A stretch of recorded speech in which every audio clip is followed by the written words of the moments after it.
जानकीकान्तस्मरणं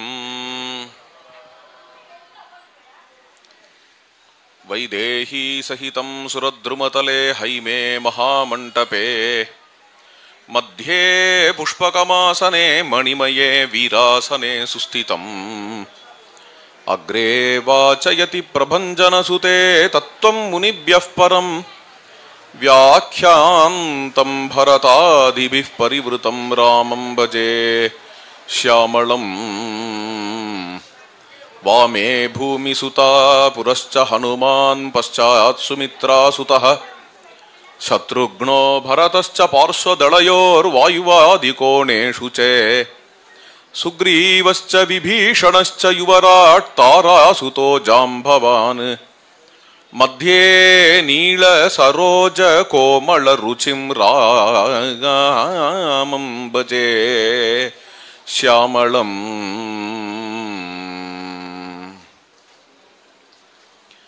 शिरस्यञ्जलिमाधाय कैकेय्यानन्दवर्धनः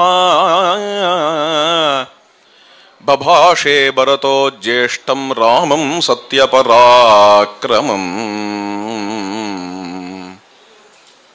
ஸ்ரீ ராமச்சந்திர பிரபு அயோத்தியாவுக்கு திரும்பி வந்து எழுந்தருளியிருக்கிறார். பரதன் தனது சிரசு மேல கைகுவித்து கொண்டு யார் யாருக்கு எங்கெங்க அஞ்சலி பண்ணணும் என்றெல்லாம் சாஸ்திரம் உண்டு. சிரசு மேல கைகுவிக்கிறது என்கிறது தெய்வத்தின் இடத்துல. அந்த ரீதியா சிரசு மேல அஞ்சலி செய்தவராக ராமரிடத்துல விண்ணப்பிக்கிறார்.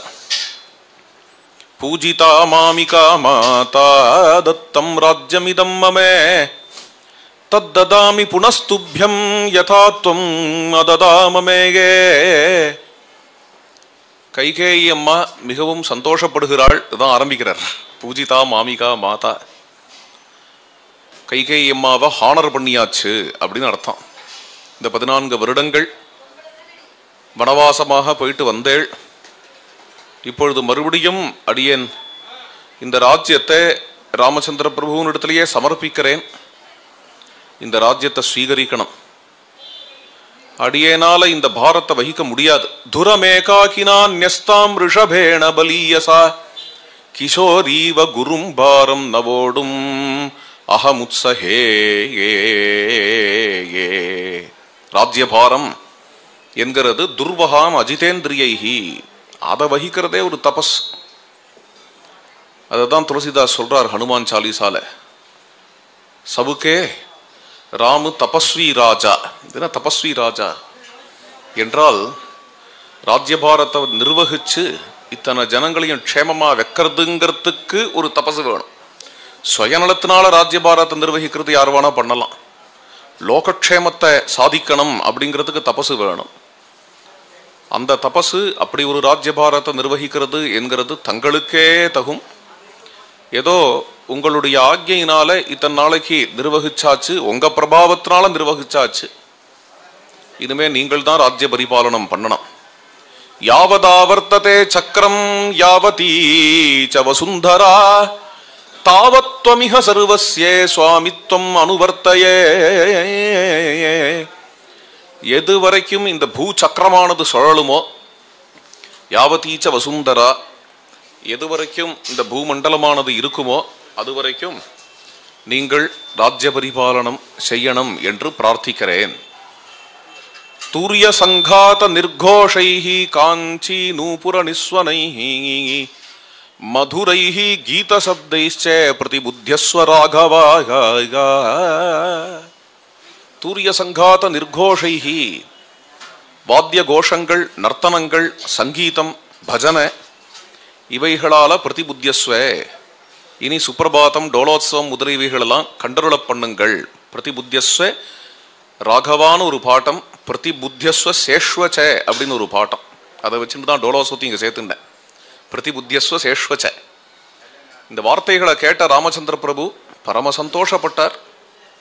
பரதனை பார்த்து அப்படியே ஆகட்டும்பா அப்படின்னு சொன்னார். தத சத்ருக்னவச்சனாத் நிபுணாக ஸ்மஸ்ருவர்தகாஹ சுகஹஸ்தாஹ சுசீக்ராஸ்ச ராகவம் பர்யுபாசதே. சத்ருகுணனுடைய ஆக்ஞை. இந்த சர்க்கம் முழுக்க சத்ருகுணனை பற்றி தான். ஏன்னா பட்டாபிஷேக உற்சவம் முழுக்க சத்ருகுணன் தான் நிர்வாகம் பண்றார். அதனால சத்ருகுணனுடைய ஆக்ஞையினால இங்க நிறைய இந்த கேச சம்ஸ்காரம் பண்றவா சில பேர்லாம் வந்து அவள்லாம் ராமருடைய ஜடையை களைஞ்சு விடுறாளாம். ஜடையை களையறதுக்கு ரொம்ப நேரம் ஆகும். வேக வேகமாக களையணும், என்ன பட்டாபிஷேகம் நடந்தாகணும். வேக வேகமாக களைஞ்சாலோ வலிக்கும், வலிக்காத களையணும்னாலோ ரொம்ப நேரம் ஆகும். இது ஒரு கலை. என்னென்ன நேரமாகவும் ஆகக்கூடாது, வலிக்கவும் கூடாது. சுகஹஸ்தாக சுஷீக்ராச்ச. அது மாதிரியா அவர்கள் ஜட்டையை களைஞ்சு விட்டா. அதுக்கு சில தைலங்கள் இருக்கு, அந்த தைலத்தை வச்சு களைஞ்சு விட்டா. ராமர் சுருள் சுருளான கேசங்களோட பிரகாசிக்கிறார். பூர்வம் து பரதே ஸ்நாதே லக்ஷ்மணே ச மகாபலே ஏ ஏ ஏ. எல்லாருமே மங்கள ஸ்நானம் பண்றா. பரதன், சத்ருக்னன், லக்ஷ்மணன் எல்லாருமே மரவுரி ஜட்டாபாரம் தரிச்சவாய்வாள்லாம் அதனால மங்கள ஸ்நானம் பண்ணி அலங்காரம் பண்ணிக்கிறா. அதெல்லாம் தரிக்காதவாளும் சேர்ந்து மங்கள ஸ்நானம் பண்ணி அலங்காரம் பண்ணிக்கிறாளாம். சுக்ரீவன், விபீஷணன் முதலியவர்கள்லாம். பிரசங்காத்தா ஒரு விஷயம் நினைவுக்கு வருது. ராமருக்கு ஒரு முறை அடியன் ஏதோ அலங்காரங்கள்லாம் பண்ணிட்டு இருந்தேன். ஆற்றுல அலங்காரங்கள்லாம் பண்ணும் பொழுது பக்கத்தில் ஒரு பெரியவர் இருந்தார். அவர் ரொம்ப பெரியவர். அவர் சொன்னார், பொதுவாக இது அவா சித்தாந்தம், அது அவா சித்தாந்தத்தில் உள்ள விஷயத்தை சொல்கிறார். இந்த அலங்காரம், திருவாராதனம் இது மாதிரி விஷயங்களில் கூட யாருக்கு அடுத்தது எது அப்படின்னு தாரதமியம் பார்த்து கிரமமாக செய்யணும். அலங்காரம் அப்படின்னு முதல்ல ராமருக்கு செய்யணும், அதுக்கப்புறம் சீதைக்கு, அப்புறம் லக்ஷ்மணனுக்கு, அப்புறம் ஹனுமானுக்கு. அவள் சித்தாந்தத்தில் எல்லாத்துலேயுமே தாரதமியம்னு ஒன்று சொல்லுவா. நல்ல உயர்ந்த கொள்கை. அதை இந்த அலங்காரத்தில் செய்யணும் அப்படின்னு அவர் சொன்னார். ஏன்னா நான் கொஞ்சம் மாற்றி செஞ்சுட்டு இருந்தேன். முதல்ல லக்ஷ்மணருக்கு அலங்காரம் பண்ணிட்டு இருந்தேன். அதை பார்த்துட்டு கொஞ்சம் திருத்தினார். அப்போ அடியேன் சொன்னேன், தாரதமிய சித்தாந்தம் இருக்க தான் இருக்குது, அது ஒரு பக்கம் இருக்கட்டும். ஆனால் ராமாயணத்தில் யுத்த காண்டத்தில் பாருங்கோ, முதல்ல பரதன், லக்ஷ்மணன், ஹனுமார், சத்ருக்னன் இவா எல்லாரும் மங்கள ஸ்நானம் பண்ணிட்டு அலங்காரம் பண்ணிட்டாளான்னு பார்த்துட்டு தான் ராமர் பண்ணிப்பார். அவரோட சுபாவம் அது. அவளுக்கெல்லாமும் எல்லாம் நடக்கிறதா எங்கேயுமே பஞ்சவட்டியில் போய் வாசம் பண்ணுறதா இருக்கட்டும், அல்லது இங்கே சித்திரக்கூட்டத்தில் வாசம் பண்ணுறதா, பரத்வாஜர்கிட்டே ஓப்பனாக கேட்குறதே என்னென்ன, லக்ஷ்மணனுக்கும் சீதைக்கும் எந்த இடம் பிடிச்சிருக்கோ அது மாதிரி இடமா சொல்லுங்க. ராமர் சுபாவம் அது. ராமரோட சுபாவம் அது மாதிரி. குஹனோட படகுல ஏறுறார் அப்படின்னா முதல்ல சீதை ஏறினப்புறம் ஏறுறார். இதெல்லாம் பார்க்குறோம். அது மாதிரி இங்கேயும் பூர்வம் து பரதே ஸ்நாதே லக்ஷ்மணேச்ச மகாபலே. பரதன், லக்ஷ்மணன்லாம் ஸ்நானம் பண்ணி ஜடையை களைஞ்சிக்க, கடைசியாக ராமரும் ஸ்நானம் பண்ணி ஜடையை களைஞ்சிக்க. விசோதித ஜட்டா ஸ்நாதா சித்திரமால்யானுலேபனஹா மகார்ஹவசனோ ராமஹா தஸ்தௌ தத்ர ஸ்ரீயாஜ்வலன்னு. ஜடையெல்லாம் களைஞ்சு நன்னா திவ்யாலங்கார பூஷிதராக ராமர் எழுந்தருள் இருக்கிறார். ததசத்ருக்னவச்சனாத். அதுக்கு நடுவில் கௌசல்யா அம்மா சீதாதேவிக்கு விசேஷமாக மங்களஸ்நானம் பண்ணி வச்சு சீதாதேவிக்கு அலங்காரங்கள்லாம் பண்ணுறா. நிதானமாக பொறுத்திருந்து பண்ணுறாளாம். சகார எத்தனாத்து கௌசல்யா பிரகிருஷ்டா புத்திரலாலசா. அப்படி என்ன சீதாதேவிக்கு இப்படி அலங்காரம் பண்ணி விடுறாளேன்னு கேட்டால், புத்திரலாலசா, புத்திரனிடத்துல அவ்வளவு பிரியம் என்கிறதுனால மாட்டு பொண்ணிடத்துலையும் பிரியம். அப்படி பிரேமம் அப்படி தானே இருக்கும். புத்திரனிடத்துல பிரியனோடனே மாட்டு பொண்ணிடத்துல வெறுப்புன்னு இருக்காது. அதனால பிள்ளையினிடத்துல உள்ள பிரியத்தினால பிள்ளைக்கு வேண்டியவா இல்லையா, அது சீதையோட நிற்கல. அதை விட வேடிக்கை பாருங்க இங்க. ததோ வானர பத்னீனாம் சர்வாசாமேவ சோபனம். வானர பத்னிகள்லாம் வந்திருக்கா இல்லையா கிஷ்கிந்தேலேருந்து. யார் யாரெல்லாம் வந்திருப்பாளோ, சுக்ரீவ பத்னிகள், அதுக்கப்புறம் நலன், நீலன் இவாளோட பத்னிகள் அவள்லாம் வந்திருப்பா இல்லையா. அவள் எல்லாருக்குமே கௌசல்யமாகவே அலங்காரம் பண்ணி விடுறாளாம். இது மாதிரி விசேஷமாக நடந்தது. அதுக்கு மேலே ததசத்ருக்னவச்சனாத் சுமந்த்ரோ நாம சாரதிஹி யோஜயித்வா பிசக்ராமே ரதம் சர்வாங்க சோபனம். சத்ருக்னனுடைய ஆக்ஞையினால மங்களமான ரதம் ஒன்று வருது. அங்கே சுமந்திரர் கொண்டு வரார். அப்பேற்பட்ட அந்த ரதத்தில் ஸ்ரீ ராமச்சந்திர பிரபு எழுந்தருளுகிறார். அர்க்க மண்டல சங்காசம் திவ்யம் திருஷ்டுவா ரதோத்தமம் ஆருரோஹ மகாபாஹு ராமஹா சத்ரு நிபர்ஹணஹ. அந்த ரதத்தை பார்த்தால் சூரிய மண்டலம் மாதிரி இருக்கு. அந்த ரதத்துக்கு உள்ள இருக்கக்கூடிய ராமச்சந்திர பிரபுவை பார்த்தால் சூரிய நாராயணனை போல இருக்கு. அது மாதிரி தக தக தகன்னு ஜொலிச்சுட்டு உட்கார்ந்துட்டு இருக்கார். இன்னைக்கு தேரை யார் ஓட்டுறா அப்படின்னு பரதனே ஓட்டுறார். ஜக்ராஹ பரதோ ரஸ்மீனு பட்டாபிஷேக தினம்ங்கிறதுனால சத்ருக்னன் பின்னாடி கொடபிடிக்கிறார். சத்ருக்னஹா சத்ரமாததே ஏ ஏ. ரெண்டு பக்கமும் விபீஷணனும் லக்ஷ்மணனுமாக சாமரம் போடுறா. அந்த தேருக்கு முன்னாடி தத சத்ருஞ்சயம் நாம குஞ்சரம் பர்வதோபமம் ஆருரோக மகாபாகு சுக்ரீவஹா பிளவகர்ஷபஹா. இந்த தேருக்கு முன்னாடி ஒரு பெரிய யானை, சத்ருஞ்சயம்ங்கிற யானை, பட்டத்து யானை. அந்த பட்டத்து யானை மேல சுக்ரீவ மகாராஜர் உட்காந்துட்டு போயின்னு இருக்காராம். இன்னும் நூற்றுக்கணக்கான யானைகள் நவநாக சகசிராணி யயுராஸ்தா யவான ராஹாயா மானுஷம் விக்கிரகம் கிருத்வா சர்வாபரண பூஷிதாக. 9,000 யானைகள் போறதாம் ராமருடைய தேருக்கு முன்னாடி. அப்படின்னா அது எவ்வளவு பெரிய ராஜவீதியா இருந்திருக்கும், எவ்வளவு பெரிய ராஜபதம் இல்லையா? இத்தனை யானைகளுக்கும் இப்பேற்பட்ட ஒரு ஊர்வலத்துக்கும் இடம் கொடுக்கிற மாதிரியான ஹைவே எப்பேற்பட்டதா இருந்திருக்கணும். அவ்வளோ பெரிய ராஜமார்க்கம் மறுபடியும் அயோத்தியாவுக்கு வந்துடுத்து. ஆமா, ரொம்ப இன்ட்ரெஸ்டிங்கான விஷயம் அது. ராமச்சந்திர பிரபு ஜாம் ஜாம் ஜாம் ஜாம்னு தேர்ல வரார். ரெண்டு பக்கமும் மாடங்கள், பெரிய பெரிய மாளிகைகள். இந்த மாளிகைகள் மேலே உள்ள மாடங்கள்லேருந்து புஷ்பங்கள்லாம் வருஷிக்கிறார். ராமச்சந்திர பிரபுவின் இடத்துல புஷ்பங்கள் வருஷிக்கிறார். ததா ஹெப்யுச்ரயன் பௌராஹா பதாகாஸ்தே கிருஹே கிருஹே. ஒவ்வொரு வீட்டிலையும் அங்கங்க ஜெய் ஸ்ரீராம் ஜெய் ஸ்ரீராம்னு போட்டு காவிக்கொடி பறக்கிறதாம் அயோத்தியா முழுக்க. அப்பேற்பட்ட அந்த வீதி வழியாக ராமச்சந்திர பிரபு வரக்கூடிய காட்சி. அப்போ அங்க தாள ஸ்வஸ்திகபாணி பிஹி பிரவ்யாஹரத் பிஹி முதிதைஹி மங்களானி யயௌ விருதஹா. அந்த தேருக்கு முன்னாடி பரம பாகவதர்கள்லாம் கையில தாளங்கள்லாம் வச்சுட்டு ரொம்ப விசேஷமாக ஜெயஜானகி ரமண அப்படின்னு கீர்த்தனம் பண்ணிட்டு போயிட்டு இருக்காளாம். இப்படி ஒரு ஊர்வலம் அயோத்தியா பிரவேசம். ராமச்சந்திர பிரபு நந்தி கிராமத்திலேருந்து அயோத்திக்கு பிரவேசிக்கிற அழகு. ஜிலு ஜிலு ஜிலு ஜிலுன்னு உள்ள பிரவேசிக்கிறார். எல்லா ஜனங்களும் புஷ்ப வருஷம் பண்ண நேர அங்க ஒரு தனக்குன்னு ஒரு பவனம் உண்டு. அந்த பவனத்தை சுக்ரீவனுக்கு கொடுக்கிறார். சுக்ரீவாய நிவேதய யச்ச மத்பவனம் சிரேஷ்டம் சாசோக மணிகம் மகது முக்தா வைதூரிய சங்கீர்ணம் சுக்ரீவாய நிவேதயே. எனக்குன்னு இந்த ஒரு பவனம் உண்டோ, இதை சுக்ரீவனுக்கு கொடுத்தேன்னு சொல்றார். சொன்ன உடனேயே பரதன் சந்தோஷப்பட்டு தேர்லேருந்து கீழே இறங்கி அந்த சுக்ரீவனை அழைச்சிண்டு அந்த பவனத்துக்குள்ள போறார். போய் அந்த வீடு முழுக்க காட்டி கொடுக்குறார். அந்த சமயத்தில் சுமந்திரர் மேல தேர ஓட்டுறார். ஓட்டிண்டு வந்து ஸ்ரீ ராமச்சந்திர பிரபு ஐக்ஷாகாதுஷிதம் ரம்யம் ஆசசாத பிதுர்கிருஹம். இக்ஷாகு வம்சத்தவர்களுக்கு தன்னுடைய பிதாமகமா எந்த ஒரு பவனம் உண்டோ அந்த திருமாளிகைக்குள்ள ராமச்சந்திர பிரபு பிரவேசிச்சார். பிரவேசிச்ச உடனேயே அங்க வரவேற்கிறார்கள். அங்க கௌசல்யம்மா, சுமித்ரம்மா, கைகேயம்மா எல்லாருமே இருக்கா. அங்க அந்த பவனத்துல ஒரு இடத்துல உட்காந்துண்டு வந்திருக்கக்கூடிய மந்திரிகளெல்லாம் வச்சுண்டு, அந்த மந்திரிகள் இன்னும் சில சேவகர்கள் எல்லாரையும் வச்சுண்டு ராமரே சம்பாஷணம் பண்ணிட்டு இருக்காராம். என்ன சம்பாஷணை அப்படின்னு என்னெல்லாமோ சொல்றார். ராட்சசானாம் ச தத் கர்மே வானராணாம் ச தத் பலம் விபீஷணஸ்ய சம்யோகம் ஆச்சக்ஷேத மந்திரிணாம் ஸ்ருத்வா து விஸ்மயம் ஜக்முஹு அயோத்தியாபுரவாசினஹ. யுத்தங்கள்லாம் எப்படி நடந்தது, அதுக்கப்புறம் விபீஷணன் எப்படி வந்து சேர்ந்தார், ஹனுமானை எப்படி முதல்ல பார்த்தேன் முதலிய விஷயங்கள்லாம் ராமரே அவளோட சம்பாஷணம் பண்ணிட்டு இருந்தார் அப்படின்னு வருது. இதே சமயத்துல சபையில பட்டாபிஷேகத்துக்கான ஏற்பாடுகள்லாம் நடக்கிறது. யார் நடத்துறாருன்னு சத்ருகுணன் தான் நடத்துறார்.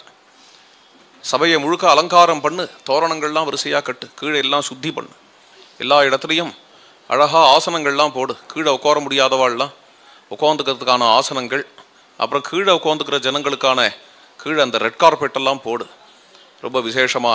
அப்புறம் ருத்திக்குகள்லாம் உட்காந்துக்கிறதுக்கான ஆசனங்கள்லாம் போடணும். அப்புறம் மந்திரிமார்கள் உட்காந்துக்கிறதுக்கான ஆசனங்கள், சேனாபதிகள்லாம் இருக்கிறதுக்கான ஆசனங்கள், இது எல்லாத்தையும் போடு. பத்ர வேதிகையை எடுத்துன்னு வா, 14 வருஷம் பூட்டி கடந்திருக்கு, அதனால அது ஒட்டடையாயிருக்கும். அது எல்லாத்தையும் சுத்தி பண்ணி இப்போ அந்த பத்ர வேதிகையை எடுத்துட்டு வந்து போடு, சிம்மாசனத்தை எடுத்துன்னு வந்து வெய்யி, எல்லாம் இன்ஸ்ட்ரக்ஷன் கொடுக்குறாராம். அதாவது ஒரு சிம்மாசனம் சத்திரம் சாமரத்துலேருந்து ஆரம்பித்து ஒரு தர்ப வரைக்கும் எதுவுமே மிஸ் ஆகக்கூடாது. அந்த சமயத்தில் திடீர்னு ஒன்று காணலை இல்லை அப்படின்னு சொல்லக்கூடாது. அப்படின்னு அற்புதமாக இந்த எல்லா ஏற்பாடையும் சத்ருக்னன் பண்ணிட்டு கடைசியா சுக்ரீவனிடத்துல சத்ருக்னன் சொல்றார், அபிஷேகாய ராமஸ்ய தூதானு ஆக்ஞாபய பிரபோகோகோ, பட்டாபிஷேகத்துக்காக தூதர்களை ஆக்ஞாபியுங்கள் என்று சொல்ல உடனே சுக்ரீவ மகாராஜர் ஆக்ஞாபிக்கிறார். ஆக்ஞாபிச்சால் 4 சமுத்திரத்திலேருந்து ஜலம் வரதான். 3 சமுத்திரம் அப்படின்னு நம்ம இன்னைக்கு இந்தியாவில் பார்க்குறோம். பே ஆஃப் பெங்கால் நான் சொல்கிறாளே, அரேபியன் சி, இந்தியன் ஓஷன் அப்படின்னு பார்க்குறோம் இல்லையா. இதெல்லாம் அந்த காலத்தில் சமுத்திரத்துக்கெலாம் பேர் வைக்கிற பழக்கம் கிடையாது. அதனால் தட்சிண சமுத்திரம், பশ্চিம சமுத்திரம் அப்படின்னு தான் வால்மீகி சொல்லிட்டு போகிறார். அப்படி இந்த திசையை வச்சு சமுத்திரத்தை சொல்கிறார். ஒவ்வொரு திசைக்கு ஒவ்வொரு வானரனை அனுப்புகிறார். அதில் ஒரு அபூர்வமான விஷயம் என்ன சொல்கிறாருன்னா, உத்தர சமுத்திரத்திலேருந்து நளங்கிற வானரன் ஜலம் எடுத்துட்டு வந்தான். அது என்ன உத்தர சமுத்திரம், அது எங்கே இருக்குது? உத்தரத்தில் ஹிமாலயம் தானே இருக்குது அப்படின்னா, ஹிமாலயம் இங்கே இந்தியாவில் இருக்குது. அதை தாண்டி சைனா இருக்குது, சைனாவை தாண்டி ரஷ்யா இருக்குது, ரஷ்யாவை தாண்டி ஒரு சமுத்திரம் இருக்குது, அதுதான் உத்தர சமுத்திரம். இன்னைக்கு அதை லாக்டிவ் சி அப்படின்னு சொல்கிறா. அங்கேருந்து ராமபட்டாபிஷேகத்துக்கு ஜலம் வரதான். அது எங்கே அங்கேருந்து போய் எதுக்காக ஜலம் எடுக்கிறா அப்படின்னு பார்த்தேன்னா, அந்த சமுத்திரத்துலேருந்து இந்த இந்தியன் ஓஷன் இருக்கே, இது வரைக்கும் நடுவில் இருக்கக்கூடிய பூமி இருக்கே, சதுசாகர பர்யந்தம் அபிவாதையில சில சம்பிரதாயங்களில் சொல்லுவா. சதுசாகர பர்யந்தம் சனாதன தர்மம் இருந்தது அப்படின்னு ஒரு காலம் உண்டு. அந்த காலத்தில் ஏற்பட்ட அபிவாதையே அது. அதனால சதுசாகர பர்யந்தம் உள்ள வைதிகாலுக்கு நமஸ்காரம் அப்படின்னு சொல்லிட்டு அபிவாதையவை ஆரம்பிக்கிற வழக்கம். ஒரு ஆச்சரியம். அது ராமாயணம் அந்த காலமாக இருக்கிறதுனால அதை கவர் பண்ணுறது இந்த ஏரியா. அப்படி கவர் பண்ணும் பொழுது அந்த சமுத்திரம், உத்தர சமுத்திரத்திலேருந்து ராம பட்டாபிஷேகத்துக்கு ஜலமானது கொண்டு வரப்பட்டது. ராய சமுத்திரானு சதுரகான்னு வேதமே சொல்றது, 4 சமுத்திரங்களை. அதே மாதிரியே பழைய காலத்து கிரந்தங்களில் இந்த 4 சமுத்திரம் அப்படிங்கிற ஒரு கான்செப்ட் உண்டு ராமாயணத்தில் இருக்கிற மாதிரி. ராமாயணம் அவ்வளோ பிராச்சீனமான கிரந்தமாக இருக்கிறதுனால அவ்வளவு தூரம் போய் எடுத்துன்னு வரா. அப்போ உத்தர சமுத்திரத்திலேருந்து தட்சிண சமுத்திர பர்யந்தம் நடுவில் இருக்கக்கூடிய இந்த பூமி இருக்கே, இதில் இருக்கிற அத்தான புண்ணிய நதிகள்லேருந்தும் ஜலம் வருது. அதுதான் புண்ணிய தீர்த்தங்கள் அத்தனையும் வருது. அப்படி பார்த்தேன்னா இங்கே சொல்றார், நதி சதானாம் பஞ்சானாம் ஜலம் கும்பேஷு சாஹரன்னு. 500 புண்ணிய தீர்த்தங்கள், 500 நதிகள்லேருந்து புண்ணிய தீர்த்தம் கொடுத்து. இந்த 500 நதிகள்லேருந்து புண்ணிய தீர்த்தத்தை அங்கே வைக்கிறதுக்கே 500 கலசங்கள் வச்சு அங்கே அலங்கரிக்கிறதுக்கே எவ்வளோ பெரிய இடம் தேவைப்பட்டிருக்கும். அதை தவிர எவ்வளவு பெரிய சபையாக இருந்திருக்கும். தன ஜனங்கள் சொல்லும் பொழுதே வேற ஒன்று நினைவுக்கு வருது. இங்கே பம்பாய்காராளுக்கெல்லாம் தெரிஞ்சிருக்கும். இங்கே மகாராஷ்டிரத்தில் ராய்கடுங்கிறது சிவாஜி மகாராஜாவுக்கு பட்டாபிஷேகம் நடந்த இடம். 8000 பேர் உட்கார முடியும் அந்த ஹாலில். அது மாதிரியான இடம். அது பரம பவித்திரமான இடம். இன்றைக்கும் சிவாஜி பட்டாபிஷேகம் கவர்மெண்ட் ஹாலிடே. அன்னைக்கு ராய்கடில் அந்த 8000 பேர் கூடுவா. அந்த சபையில் கூடி ரொம்ப விசேஷமாக உற்சவம் நடக்கும். அது ஸ்மரணைக்கு வருது. அது மாதிரி ஆயிரக்கணக்கான பேர் கூடக்கூடிய அவ்வளவு பெரிய சபை. சபாயாம் ஹேம கிருப்தாயாம் சோபிதாயாம் மகாஜனைஹி நானா ரத்னமயே பீட்டே கல்பயித்வா யதா விதி. அப்பேற்பட்ட அந்த ஒரு சபையை சஜ்ஜமாக்கிட்டு சத்ருக்னன் நேர கனகபவனத்துக்கு போய் ஸ்ரீ ராமச்சந்திர பிரபுவை நமஸ்காரம் பண்ணி சஜ்ஜமாயிடுத்து எல்லாம் அப்படின்னு பிரார்த்தனை பண்றார். வரத்துக்காக முகூர்த்தம் நெருங்கின்னு இருக்கு, சபைக்கு எழுந்தருளுங்கள் என்று பிரார்த்தனை பண்ண உடனே ராமச்சந்திர பிரபு இப்படி ஜம்னு எழுந்துண்டு சத்ருக்னுடைய தோல்லையே கையை வச்சுண்டு நேராக அங்கேருந்து அந்த தேரில் ஏறுறார். பரதனே தேரை ஓட்டுறார், சத்ருக்னன் கொடை பிடிக்கிறார். இவ்வாறு தேரில் ஏறி ஜாம் ஜாம் ஜாம் ஜாம்னு அங்கேருந்து சபையினுடைய வாசலில் இறங்குறார். இறங்கி உள்ள பிரவேசிக்கிறார். பிரவேசிக்கும் பொழுதே ஏராளமான ஜனங்கள், அத்தனை ஜனங்களும் நின்று கொண்டு எல்லாரும் புஷ்ப வருஷம் பண்றா. தாமர மாலை சாத்தின்னு இருக்கார். சீதாதேவியும் தாமர மாலை சாத்தின்னு இருக்கா. மத்த கஜகத்தியில ராமர் வரார், ஹம்சகாமினியா சீதாதேவி வரா. அத்தனை ஜனங்களும் பூவை தூவரா. ஜய ஜய தசரத ராஜகுமாரா ஜய ஜய கருணா பாராவாரா ஜய ஜய கோதண்ட மண்டிதகரா ஜய ஜய ஜனக சுதா மனோஹரா ஜய விஜயீ பவ ஸ்ரீ ரகுவீரா.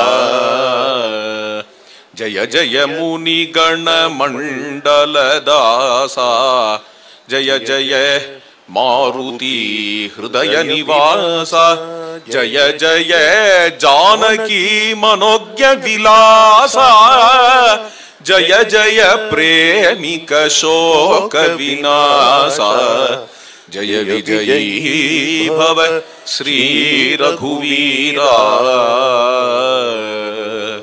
என்று எல்லாரும் புஷ்ப வருஷம் பண்ணி சுவாகதம் பண்ண சீதாராமர்கள் வந்து அப்படி ஜம்முன்னு அந்த சபையில எழுந்தருளினார்கள். சீதையும் ராமருமாக பிரகாசிக்க உடனே வசிஷ்ட மகர்ஷி சங்கல்பிக்கிறார். மகா சங்கல்பங்கள்லாம் நடத்தி ரொம்ப விசேஷமாக இங்கே எப்பேற்பட்டவர் வசிஷ்டர், அவரோட கௌரவம் என்ன, சாட்சாது பிரம்மபுத்திரர் பிரம்ம ரிஷி, அப்பேற்பட்ட வசிஷ்ட மகர்ஷி இங்க பட்டாபிஷேகம் பண்றார். ததஸ்ஸ பிரயதோ விருத்தஹ வசிஷ்டோ பிராமணை சஹேகே ராமம் ரத்னமயே பீఠே சஹசீதம் யவேஷயத் வசிஷ்டோ வாமதேவஸ்ச ஜாபாலிரத காஷ்யபஹ காத்யாயனஹ சுயஜ்ஞஸ்ச கௌதமோ விஜயஸ்ததா அப்யஷிஞ்சன்னரவ்யாக்ரம் பிரசன்னேன சுகந்தினா சலிலேன சஹஸ்ராட்சம் வசவோ வாசவம் யதா அப்யஷிஞ்சன்னரவ்யாக்ரம் பிரசன்னேன சுகந்தினா சலிலேன சஹஸ்ராட்சம் வசவோ வாசவம் யதா. வசிஷ்டர் பரமசிஷ்டர், அவர் அங்க உள்ள பிரதான கலசம் கங்கா யமுனா சங்கமத்திலேருந்து வந்த ஜலம், அந்த கலசத்தை எடுத்து ஸ்ரீ ராமச்சந்திர பிரபுவுக்கு விசேஷமாக பட்டாபிஷேகம் பண்ணுகிறார். அதை தொடர்ந்து வாமதேவர், ஜாபாலி, காஷ்யபர், காத்யாயனர், சுயஜ்யர், மார்க்கண்டேயர், ஒவ்வொருத்தரோட மகாத்மியம் என்ன, கௌரவம் என்ன, அவாவா சரித்திரம் சொல்ல ஆரம்பிச்சாலே ஒவ்வொன்றும் ஒவ்வொரு நவாகம் பண்ணணும். அது அப்பேற்பட்ட ருத்திக்குகள் அவா எல்லாருமா விசேஷமா சீதாராமாளுக்கு பட்டாபிஷேகம் பண்றா. அதன் பிறகு அதை அனுசரித்து மந்திரிகள்லாம் பட்டாபிஷேகம் பண்றா. திருஷ்டி, ஜெயந்தன், விஜயன், சித்தார்த்தன், அசோகன், மந்திரபாலன், சுமந்திரன் என்கின்ற 8 மந்திரிகள் ஸ்ரீ ராமச்சந்திர பிரபுவுக்கு பட்டாபிஷேகம் பண்றா. அப்புறம் சேனாபதிகள்லாம் பட்டாபிஷேகம் பண்றா.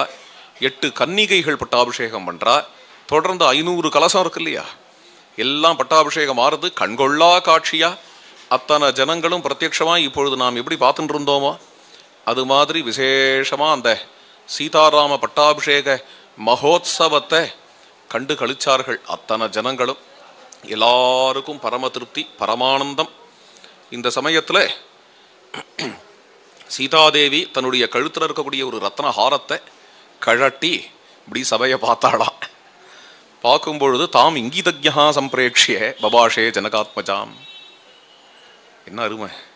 சீதா ஹிருதயம் புரிஞ்சவரான ராமச்சந்திர பிரபு உடனே சீதையை பார்த்து தாம் இங்கிதஜ்ஞா, சீதையினுடைய இங்கிதம் புரிஞ்சவரான ராமர் உடனே சீதையை பார்த்து சொன்னாராம். என்ன சொன்னார் அப்படின்னு, ஒரு பேரை சொல்லி இந்த பேர் உடையவனிடத்துல இந்த ரத்னஹாரத்தை கொடுன்னு சொல்லலை. பின்ன என்னென்ன, பிரதேகி சுபகே ஹாரம் எஸ்ய துஷ்டாசி பாமினி, உனக்கு யாரிடத்துல அதிகமான பிரீத்தியோ அவருக்கு இந்த ஹாரத்தை கொடு அப்படின்னு சொன்னார்னு. அவ்வளோதான் சொல்றார் ராமர். உடனே ததௌசா வாயுபுத்திராய தம்ஹாரம் அசிதேட்சணா, சீதாதேவி அவ்வளவு பெரிய சபையில இந்த ஹாரத்தை எடுத்து ஆஞ்சநேய சுவாமிக்கு கொடுத்தார் அப்படின்னு. இது வாஸ்தவம், இது இப்படிதான் நடந்தது. இருந்தாலும் இதை பிரதீகமா வச்சுட்டு வேற ஒரு விஷயத்தையும் அடியேன் சொல்லணும்னு நினைக்கிறேன். அதாவது இது ஒரு சிம்பலா வச்சுண்டு, சிம்பாலிக்கா வச்சுட்டு வேற என்ன, இந்த சிம்பலுக்கு உபனிஷத் பாஷ்யத்தில் ஆதிசங்கர பகவத்பாதாள் இடம் கொடுக்குறா. சிருங்காம் சேமாம் அநேக ரூபாம் கிருஹானேன்னு கட்டோபனிஷத்து வருது. இந்த சிருங்கையை எடுத்துக்கோப்பா அப்படிங்கிறார் யமதர்மராஜா நச்சிகேதச பார்த்து. இந்த சிருங்காங்கிறதுக்கு பகவத்பாதாள் அர்த்தம் பண்றா. என்னென்ன, யமதர்மராஜா ஒரு ஹாரம் போட்டு இருந்தாராம். இந்த ஹாரத்துக்கு சிருங்கான்னு பேர் சம்ஸ்கிருதத்தில். அந்த ஹாரத்தை எடுத்து நச்சிகேதஸுக்கு கொடுத்தார். என்ன, நன்னா கிரகிச்சுக்கிறான் வித்யை அப்படிங்கிறதுனால நச்சிகேதஸுக்கு அந்த ஹாரத்தை எடுத்து கொடுத்தாருன்னு ஒரு அர்த்தம் பண்ணார் பகவத்பாதாள். அது போரள அவருக்கு. அதுக்கு மேலே அர்த்தம் பண்ணார், ஹாரம்ங்கிறது இங்கே வித்யை தான், இந்த இடத்துல நச்சிகேதஸுக்கு கொடுக்கப்படுகின்ற வித்யை தான், ஞானம்தான் இங்கே ஹாரம் அப்படின்னும் அர்த்தம் பண்ணி காட்டியிருக்கிறதுனால அதை அனுசரித்து இங்கே சீதாதேவி இந்த ஹாரத்தை எடுத்து ஹனுமானுக்கு கொடுத்தாருங்கிற இடத்துல நாம் அர்த்தம் பண்ண வேண்டியது என்னென்ன, அசுவரு தீனு ஜானகி மாதா ராம ரசாயன துமரே பாசா சதா ரஹோ ரகுபதி கே தாசா. இதுதான் ராமாயண வித்யை. இந்த ராமாயண வித்யையே ஹனுமானிடத்துல எப்போதும் இருக்கும்படியாக சீதாதேவி பண்ணாள். அதுக்கும் பிரமாணம் இருக்கு, அதுக்கும் பிரமாணம் இருக்கு. மகாபாரதத்துல ஹனுமாரே சொல்றார் பீமசேனங்கிட்டக்க, கடைசியா ராமச்சந்திர பிரபு கிளம்பும் பொழுது நான் எப்போதும் இங்கேயே இருந்துட்டு ராமாயண சிரவணம் பண்றேன் அப்படின்னு சொல்லும் பொழுது அது ராமர்கிட்ட பிரார்த்தனை பண்றாரு ஹனுமார். ஆனா அங்க ஹனுமார் சொல்ற வார்த்தை, சீதம்மா தான் இங்கே நான் ஹிமாலயத்தில் இருந்து கொண்டு ராமாயண கதையை எப்பொழுதும் சிரவணம் பண்ணும்படியான ஒரு பாக்கியத்தை அடியனுக்கு ஏற்படுத்தி கொடுத்தான்னு ஸ்பெசிஃபிக்காக சீதையை சொல்றாரு. அந்த விஷயத்தை இங்கே நினைவில் கொள்ளணும். அந்த இந்த இந்த ரத்னஹாரத்தை கொடுக்குறா அப்படிங்கும் பொழுதே அது வெறும் ரத்னஹாரம் இல்லை. இந்த ரத்னஹாரத்துக்கு தத்துவம் என்ன அப்படின்னா, இது ராமாயணமாகிய வித்யை. ஸ்ரீமத் ராமாயணம் எப்போதும் ஒரு இடத்துல இருக்கட்டும்பா. ராம ரசாயன துமரே பாசா. நீ அதுக்காகவே தீர்காயுஷ்மானா இருக்க. எவ்வளவோ சிரஞ்சீவிகள்லாம் இருக்கா. சில பேர்லாம் எதுக்கு சிரஞ்சீவியா இருக்கான்னே நமக்கு தெரியல. அஸ்வத்தாமாலாம் எதுக்கு இருக்காரோ தெரியாது. ஆனால் ஹனுமார் சிரஞ்சீவியா இருக்கிறதுக்கு காரணம் என்ன அப்படின்னா, ஸ்ரீமத் ராமாயணத்துக்காக சிரஞ்சீவியா இருக்கார். ராம கதைக்கு இப்போ இங்கே இருக்கார். எங்கெங்கெல்லாம் ராமாயணம் நடக்கிறதோ அங்கெங்கெல்லாம் இருப்பாராம். எத்திர ரகுநாத கீர்த்தனம் தத்திர தத்திர கிருத்தமஸ்தகாஞ்சலிம் அப்படின்னு எல்லா இடத்துலையும் ஹனுமார் வியாபிச்சிருக்கார். ராமகதை நடக்கிற இடத்துலலாம் அந்த நாளெல்லாம் பெரியவாள்லாம் ராமாயண பிரவச்சனம் அப்படிங்கும்பொழுது வெறும்னு ஒரு பலகாவை போட்டிருப்பா, அதில் புஷ்பம் வச்சிருப்பா. ஹனுமார் இருக்கிறதா ஐதீகம். ஹனுமார் வந்து கேட்கறாருன்னு ஐதீகம்.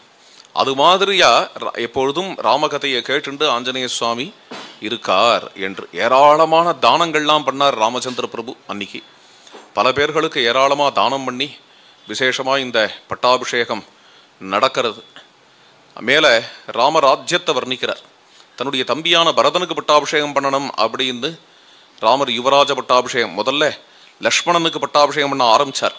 சர்வாத்மனா பரியனுநீயமானஹா யதான சௌமித்ரிஹி உபைதி யோகம் ததஹா அப்யஷிஞ்சது பரதம் மகாத்மா. ஆனால் லக்ஷ்மணன் அதை விரும்பலை, தனக்குன்னு ஒரு பட்டாபிஷேகத்தை விரும்பலை. பரதண்ணாவுக்கே பண்ணுங்கள் அப்படின்னு பிரார்த்தனை பண்ணிக்க உடனே பரதனுக்கே விசேஷமாக யுவராஜ பட்டாபிஷேகம் செய்தார். அதுதான் ராம ஹிருதயமும் கூட. பரதனுக்கு பட்டாபிஷேகம் பண்ணோம் தான் ஹிருதயம். ஆனால் முதல்ல சில காரணங்களால் லக்ஷ்மணன் அப்படின்னு ராமர் சொல்லி லக்ஷ்மணன் வாயாலேயே பரதன் அப்படின்னு வரவழித்து பரதனுக்கு பட்டாபிஷேகம் பண்ணுகிறார் ஸ்ரீ ராமச்சந்திர பிரபு. அதாவது யுவராஜ பட்டாபிஷேகம். இதுக்கு மேலே ராமராஜ்யத்தை சொல்கிறார். ராமராஜ்யம் எப்படி நடந்தது, நிறைய வேள்விகள் நடத்தினார் ராமர்னு முதல் ஸ்லோகம்.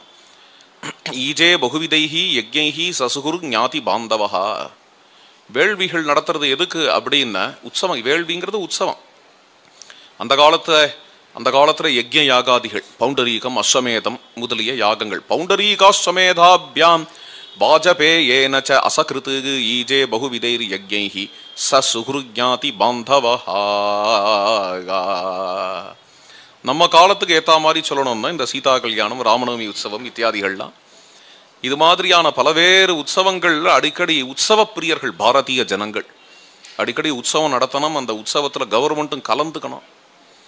அதெல்லாம் பார்க்குறோம். கும்பமேளாவில் எப்படி நடந்தது, எப்படி அரசாங்கம் எப்படி அதில் கலந்துண்டு எப்படி அனுகூலம் பண்ணி கொடுத்து கும்பமேளாவில் ஆச்சரியமாக நடந்தது இல்லையா? அப்படி உற்சவங்கள்லாம் நடத்தணும். ஜனங்கள்லாம் சந்தோஷப்படுவா. என்ன இங்கே பொதுவாகவே பாரதியர்கள் வந்து உற்சவம் தான். எப்போ நித்யோத்சவோபவேத்தேஷம். பாரத தேசத்தில் 366 நாளும் உற்சவம் தான். இப்படி ஒரு உற்சவம் கொண்டாடுவா. அது மூலமாக மக்களுக்கு வந்து ஒரு ஒற்றுமை ஏற்படும். அப்படிதான் யாகமே அப்படிதான் ஆரம்பம். சாங்கிரஹண்யேஷ்டியா யஜதே இமாம் ஜனதாகும் சங்கிருஹாணீதி. இந்த ஜனதாவை சேர்க்கிறேன் அப்படின்னு தான் சங்கல்பம். இந்த சங்கல்பம் தான் ஆரம்பம். அது மாதிரி ராமச்சந்திர பிரபு விசேஷமாக யஜ்யங்கள்லாம் பண்ணார் அப்படின்னு ராமராஜ்ய ஸ்லோகங்கள் இது ஆரம்பம். ஒரு 5-6 ஸ்லோகம் இருக்குது, ஒவ்வொன்றா பார்ப்போம். ராமராஜ்யம் நமக்கு மேலே நன்கு வரணும் வளரணும் என்றெல்லாம் பிரார்த்தனை பண்ணிட்டு இந்த ஸ்லோகங்களெல்லாம் நம்ம சொல்லுவோம். ந பரிய வாங்கி சொல்லுங்கோ. ந பரிய தேவன் விதவாஹா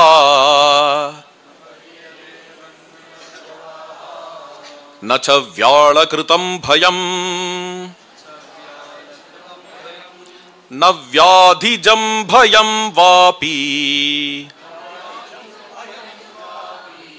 ராமே ராஜ்யம் பிரசாசதி.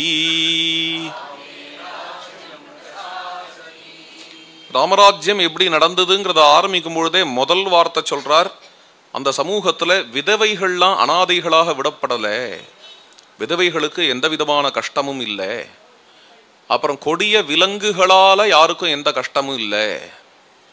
அந்த அந்த அந்த காலம் காடு நிறைய இருந்த காலம் அது. இப்போ சொல்லணும்னா கொஞ்சம் வேற மாதிரி சொல்லணும். காட்டுல உள்ள விலங்குகளுக்கு மனுஷாலால கஷ்டம் இல்லை அப்படின்னு சொல்லணும். நச்ச வியாளகிருதம் பயம், ஆதி வியாதிகளால யாருக்கும் எந்த கஷ்டமும் இல்லை. ந வியாதிஜம் பயம் வாபி. மேல சொல்றார், நிர்தஸ்யுரபவத் லோகஹா நானர்த்தஹ கஞ்சிதஸ்பிருஷத் நச்ச ஸ்ம விருத்தாஹ பாலானாம் பிரேத கார்யாணி குர்வதே. நிர்தஸ்யுஹு அபவத் லோகஹா. எங்கேயுமே திருட்டுத்தனமே இல்லை, திருட்டு பயமே இல்லை, திருட்டுத்தனமே இல்லை. சில இடங்கள்ல திருடால் இருக்க மாட்டான், ஆனால் திருட்டுத்தனம் இருக்கும். அதுவும் இல்லை. நிர்தஸ்யுர் அபவத் லோகஹா. திருட்டு பயமே இல்லைன்னு எப்படி ஆச்சு அப்படின்னா, எங்கேயும் ஏழ்மை இல்லை. அனர்த்தஹா கஞ்சித்து அஸ்பிருஷத்து. ஏழ்மை அப்படிங்கிறது ராமராஜ்யத்துல எங்கேயுமே இல்லை. மரணம்ங்கிறது கிரமமா வந்துட்டு இருந்தது. நச்சஸ்ம விருத்தாக பாலானாம் பிரேத காரியாணி குருவதே. வயசானவா வாழும் பொழுதே பேரம் போயிட்டான் அப்படிங்கிற மாதிரி ஆகல. பிள்ளைக்கு அப்பாவே சம்ஸ்காரம் பண்ணார் அப்படிங்கிற மாதிரியான அசம்பாவிதங்கள்லாம் நடக்கல. சர்வம் உதிதமேவாசீத்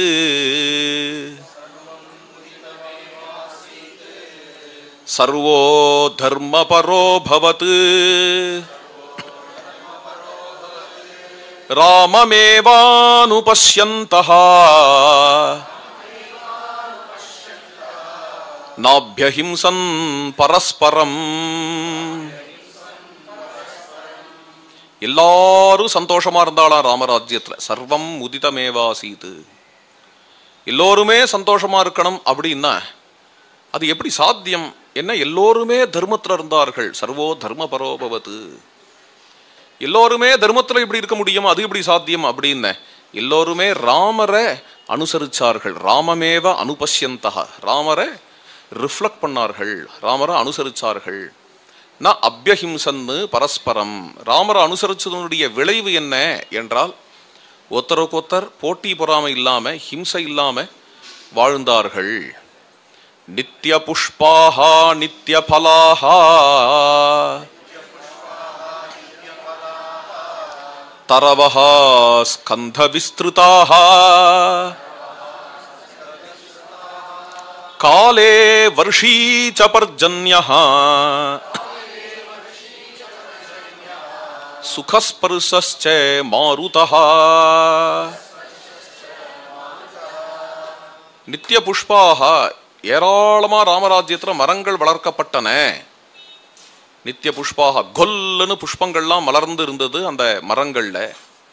நல்ல ரசமான பழங்கள் எல்லாம், அதாவது ஆர்கானிக்கான பழங்கள். நித்திய பலாகா தரவஹா ஸ்கந்த விஸ்திருதாகா. களைகள்லாம் பெருசு பெருசா இருக்கு. இப்பேற்பட்ட மரங்கள் வளர்றதுடைய விளைவு என்ன அப்படின்னு, காலே வருஷீச்ச பர்ஜன்யஹா. காலத்துல மழை பொழிஞ்சது, மாதம் மும்மாறி மழை பொழிஞ்சது. மரத்துக்கும் மழைக்கு சம்பந்தம் உண்டு, அது விருட்ச சாஸ்திரங்களை பார்த்தேன்னா தெரியும். ரெண்டாவது விளைவு என்னென்ன, ஆரோக்கியமான காத்து வீசித்து. சுகஸ்பர்ஷ மாருதா. ராமராஜ்யத்துல காலத்துல மழை பொழிஞ்சுது அப்படிங்கிறதான் வால்மீகி வாக்கு. மழை பொழிஞ்சுது, காலே வருஷீச்ச பர்ஜன்யா. மழை பொழியணும்னு பிரார்த்தனையா அதை அப்படியே நம்ம மாத்தின்னு இருக்கோம் நித்தியானுசந்தானத்துல. காலே வருஷத்து பர்ஜன்யா அப்படின்னு. சுகஸ்பர்ஷ மாருதா. பிராமணாஹ க்ஷத்ரியா வைஷ்யாஹ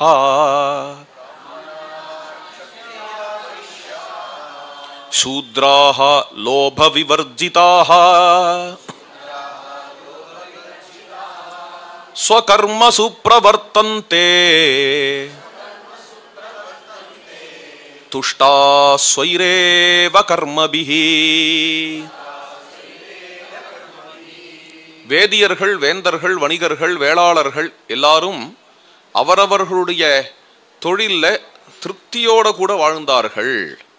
மொரல் அப்படின்பா ஆங்கிலத்தில். அந்த மொரல் இருந்தாதான் அந்த காரியத்தையே ஒழுங்கா செய்வா. மாற்றி மாற்றி அந்த காரியத்தில் இந்த காரியம், இந்த காரியத்தை அந்த காரியம் தாவிண்டே இந்த காலத்து ஜாபெல்லாம் இருக்கு இல்லையா? ஒன்றும் இல்லை, போன ஜென்ரேஷன் பார்த்தேன்னா போன தலைமுறை ஏதோ ஒரு வேலை கிடச்சிது அப்படின்னா அந்த வேலையில் ரிட்டையர்மெண்ட் ஆகிற வரைக்கும் நிம்மதியாக வாழ்ந்து, ஏன்னா மேலே பெரிய ட்ரீம்ஸ் எல்லாம் கிடையாது, என்ன நிம்மதியாக வாழ்ந்து ரிட்டையர் ஆகிறதுன்னு ஒன்று உண்டு. இப்போ இருக்கிறவாள்லாம் என்ன அப்படின்னா இதை விட பெட்டரான, அதான் பெட்டருங்கிறதுக்கு அர்த்தம் என்னன்னு சொல்கிறேன், இதை விட நல்ல சேலரி, இதை விட நல்ல சேலரி கிடைக்கிற வரைக்கும் இந்த கம்பெனியில் இருந்துட்டு இருக்க வேண்டியது. அப்புறம் அது கிடச்சி கொடுத்தோன்னே இந்த கம்பெனியை நிர்கிரணமாக விட்டுட்டு போயிடுறது அப்படிங்கிறது சமூகத்தில் எல்லாருடையுமே பழக்கமா. அதுவும் அது மாதிரி சேலரி எங்கே கிடைக்கிறதோ அங்கே ஓடிடலாம் அப்படிங்கிற பாயிண்ட்டும். அப்படிங்கிறதுனால காலங்காலமாக நம்மளுடைய கிராமங்களில் நகரங்களில் குடியும் குடுத்தனவுமா இருந்த ஜனங்கள்லாம் நகரங்கள்லேருந்து எக்ஸோடஸ் பண்ண ஆரம்பிச்சுட்டா, அவள்லாம் குடி பெயர ஆரம்பிச்சுட்டா. குடி பெயர்றதோட மட்டும் இல்லை, வேலையும் மாறிண்டே இருக்கு கான்ஸ்டண்ட்டாக. 2-3 வருஷத்துக்கு ஒரு குடும்பமே மாறுறது, அப்புறம் வேலை மாறுறதை பற்றி என்ன, 4 வருஷத்துக்கு ஒரு முறை அப்பா மாறுறார், அம்மா மாறுறா அப்படிங்கிற காலத்தில் இருக்கோம் நம்ம. அவ்வளோ கோரமான காலம் இது. அப்போது அதில் வேலை மாறுறது அப்படிங்கிறதுல என்ன ஆச்சரியம் இருக்குது? அப்போ தான் என்னென்ன அது மாதிரியா இல்லாதபடிக்கு அவரவர்கள் அவர்களுடைய வேலையில் திருப்தியாக இருந்தார்கள் அப்படிங்கிறத இங்கே சொல்கிறார். லோப விவர்ஜிதாக துஷ்டாக ஸ்வைரேவ கர்மபி. குடும்பங்கள்லாம் எப்படி இருந்ததுன்னா அது குடியும் குடுத்தனவுமா இருந்ததுதான். குடும்பங்கள் எல்லாமே பெரிய பெரிய குடும்பமாக, ராமராஜ்யத்தில் இருக்கிற குடும்பங்கள். ஒவ்வொரு குடும்பத்துலையும் 50-60 பேர் இருப்பாளாம். அது மாட்டும் என்னெல்லாமோ உறவை சொல்லிட்டு உட்காந்துருப்பாளாம். தாத்தா பாட்டி, கொள்ளு தாத்தா கொள்ளு பாட்டி, அப்புறம் அம்மா அப்பா, அப்புறம் அத்திம்பேர், அத்தங்கா, அத்தை, ஓர்படி, மச்சினன் மச்சினி அப்படின்னு யார் முகத்தை பார்த்தாலும் ஒரே மாதிரி இருக்குமா தெரு முழுக்க. என்ன அவா குடும்பம் தான் அது. அப்படிதான் இருந்ததுன்னா ஒரு தலைமுறை முன்னாடி அப்படிதான் இருந்தது. அப்படித்தானே இருந்தது. அது மாதிரி ஜேன்னு எல்லாரும் கல்யாணம் கார்த்தின்னு எல்லாரும் சேர்ந்துருவாளாம். கஷ்ட நஷ்டம்னாலும் எல்லாரும் சேர்ந்து நிற்பாளாம். அப்படி ஜேன்னு இப்படிலாம் ஜேன்னு இருக்க முடியுமா?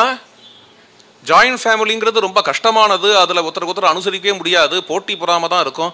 அதனால நியூக்ளியர் ஃபேமிலி தான் பெட்டர்னு 3ஆம் கிளாஸ் பாட புஸ்தகத்தில் கூட இருக்கே, இது உங்களுக்கு தெரியலையே அப்படின்னு கேட்பா சில பேர். ஆனால் அவ்வளவு பெரிய குடும்பமாக இருந்தும் பரஸ்பரம் பிரேமையோட கூட பரஸ்பரம் அனுசரணையாக ராமராஜ்யத்தில் இருந்தாலாம். அது எப்படி அப்படி இருக்க முடிஞ்சது அப்படின்னா, ஒவ்வொரு குடும்பத்திலையுமே ஒவ்வொரு அம்மாவுமே கௌசல்யாவும் சுமித்ரையாவும் கைகேயாவும் ஆயிட்டாளாம். என்ன, ஒவ்வொரு அம்மாவுமே ராமனாவும் பரதனாவும் லக்ஷ்மணனாவும் குழந்தைகளை பெற்றாளாம்.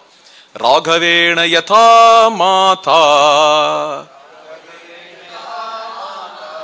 சுமித்ரா லக்ஷ்மணேன ச பரதேன ச கைகேயி ஜீவபுத்ராஹ ததா ஸ்திரியஹ. இவ்வாறு ராமராஜ்யத்தை வர்ணிச்சுன்னு வரார். இந்த அளவுக்கு குடும்பத்திலையும் சௌஜன்யம், சமூகத்தில் அவாவா தொழிலில் அவாவாளுக்கு சௌஜன்யம், இதெல்லாம் எப்படி சாத்தியமாக இருந்ததுன்னா இதெல்லாம் ஒரே காரணத்தினால சாத்தியம். எல்லாருமே ராமச்சந்திர பிரபுனுடைய கைடன்ஸில் இருக்கிறதுனால, ராமச்சந்திர பிரபுவை அனுசரிக்கிறதுனால, அனுபஷ்யந்தகாங்கிற வார்த்தைங்க, அனுசரந்தகா கூட இல்லை, அனுசரணைங்கிறது தானாக வந்துடும். இன்டர்னலைஸ் பண்ணுறதுனாலங்கிறது தான் அனுபஷ்யந்தக, ராமமேவ அனுபஷ்யந்தக. அதனால அதை சொல்றாரு இங்க. ராமோ ராமோ ராமயிதி பிரஜாநாமபவன் கதாஹ ராமபூதம் ஜகதபூத் ராமே ராஜ்யம் பிரசாசதி. எல்லா இடத்துலையும் ராமர் ராமர் ராமர் ராமர்ங்கிற பேச்சே இருந்துதான் அப்படின்னு வால்மீகி வர்ணிக்கிறார். ராமராஜ்யத்தில் எல்லா இடத்துலையும் ராமர் ராமர் ராமர் ராமர்ங்கிற பேச்சே இருந்ததுன்னு வர்ணிக்கிறாரா? அது இன்னும் ஓயலண்ணா, அது இன்னும் ஓயலை. அன்னிலேருந்து இன்னி வரைக்கும் பார்த்தேன். அந்த இதையும் சொல்லிட்டார் வால்மீகி, யாவத்து ஸ்தாஸ்யந்தி கிரயா சரிதச்ச மஹீதலே தாவத்து ராமாயண கதா லோகேஷு பிரச்சரிஷிதி. இந்த ராமர்ங்கிற பேச்சு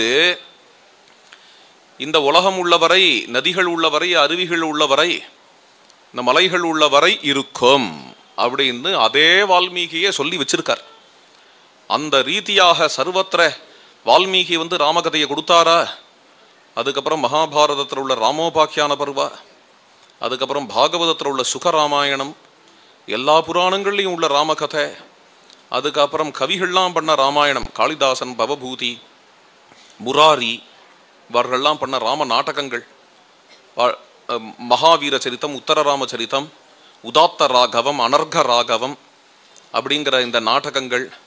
அதுக்கப்புறம் பார்த்தேன்னா ரீஜனல் லாங்குவேஜஸில் உள்ள ராமாயணம், தமிழில் கம்பராமாயணம், அதுக்கப்புறம் மேலே மேலே கன்னடத்தில் உள்ள தோரவே ராமாயணம், ஆந்திராவில் உள்ள ரங்கநாத ராமாயணம், அப்புறம் நம்ம எழுத்தச்சனோட ராமாயணம், கேரளாவில் மலையாளத்தில் எழுத்தச்சனுடைய ராமாயணம், மகாராஷ்டிராவில் பாவார்த்த ராமாயணம், சந்த ஏகநாதருடைய பாவார்த்த ராமாயணம், அது மாதிரி கிருத்திவாசனுடைய ராமாயணம் வங்கதேசத்தில் பெங்காலில், அது மாதிரி மேலும் உத்தரப்பிரதேசத்தில் ராம்சரித்தமானஸ் துளசி ராமாயணம், ஒரிசாவில் உள்ள ஜெகமோகன் ராமாயணம், ஆந்திரா இதில் அஸ்ஸாமில் உள்ள மாதவ கந்தளியினுடைய ராமாயணம் என்று இவ்வாறு இத்தான ராமாயணங்கள், அத்தியுதமான ராமாயணங்கள் எல்லாம் சாமானிய கவிகள் இல்லை. வாழலாம் ஏதோ பேருக்கு நானும் ராமாயணம் எழுதி வைக்கிறேன்னு எழுதி வைக்கல.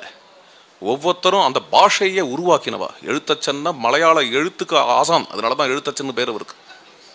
கம்பன் அப்படின்னு நினச்சி பார்க்கணும். கம்பன் என்னால் கம்பன் இல்லாத தமிழை இமேஜின் கூட பண்ணி பார்க்க முடியல. அப்படி இருக்கு கம்பனுடைய ஆழம் என்ன. 10,000 பாடல் கம்பராமாயணத்தில் அவர் உபயோகப்படுத்தாத சொல்லாடலே கிடையாது தமிழில். அப்பேற்பட்ட ஒரு ஈடு இணையற்ற யோகதானம் தமிழுக்கு. இது மாதிரி இந்த மொழிகள் எல்லாத்தையும் வளர்த்தது ராமாயணம். அப்பேற்பட்ட ஹிந்தியில் ராம்சரித்தமானது இல்லாத ஹிந்தி உண்டா நினச்சி பாருங்க. இப்படிதான் அங்கங்க. ஆமாம், ஏதோ ஒரு ராமாயணம் இருக்கட்டும் எழுதி வைக்கல. கிருத்திவாசோட ராமாயணம் இல்லாமல் இன்னைக்கு பெங்கால் மொழியே கிடையாது, பெங்காலியே கிடையாது.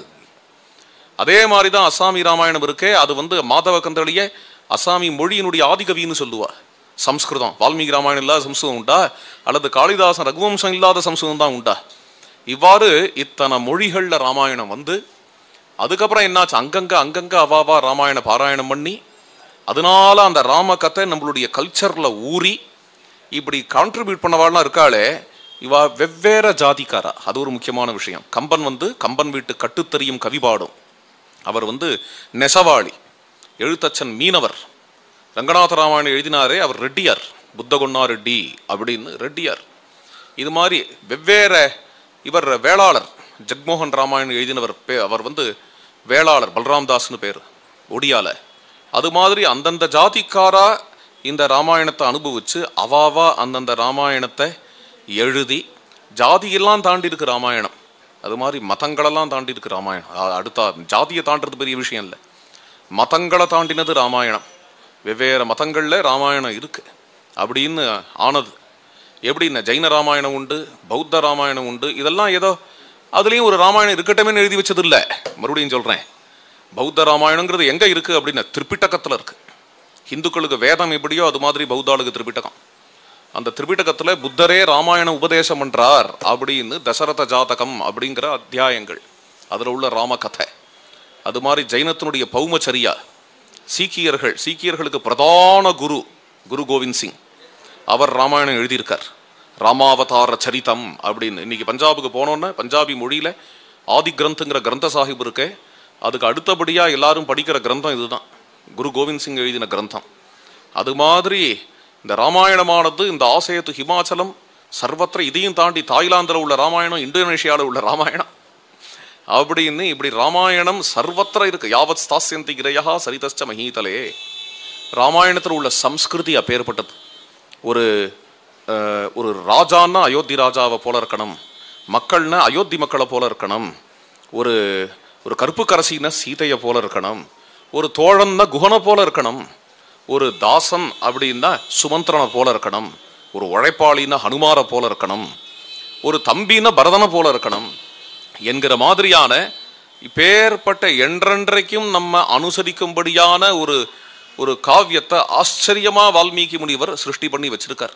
அப்பேற்பட்ட சரித்திரத்தை ராமச்சந்திர பிரபு அத்தியாச்சரியமா நடத்தி காட்டியிருக்கார். அதனாலதான் நம்ம ஆழ்வார் சொல்றார், கற்பார் இராம பிரான எல்லால் மற்றும் கற்பரோ அப்படின்னு. அதனால அந்த ஒரு பண்பாடு, ராமாயண பண்பாடு என்ன ஒன்று உண்டோ அந்த பண்பாடே தொடர்ந்து வளர்ந்து வளர்ந்து வளர்ந்து வளர்ந்து இந்த இந்திய நாட்டை உருவாக்கி இருக்கு.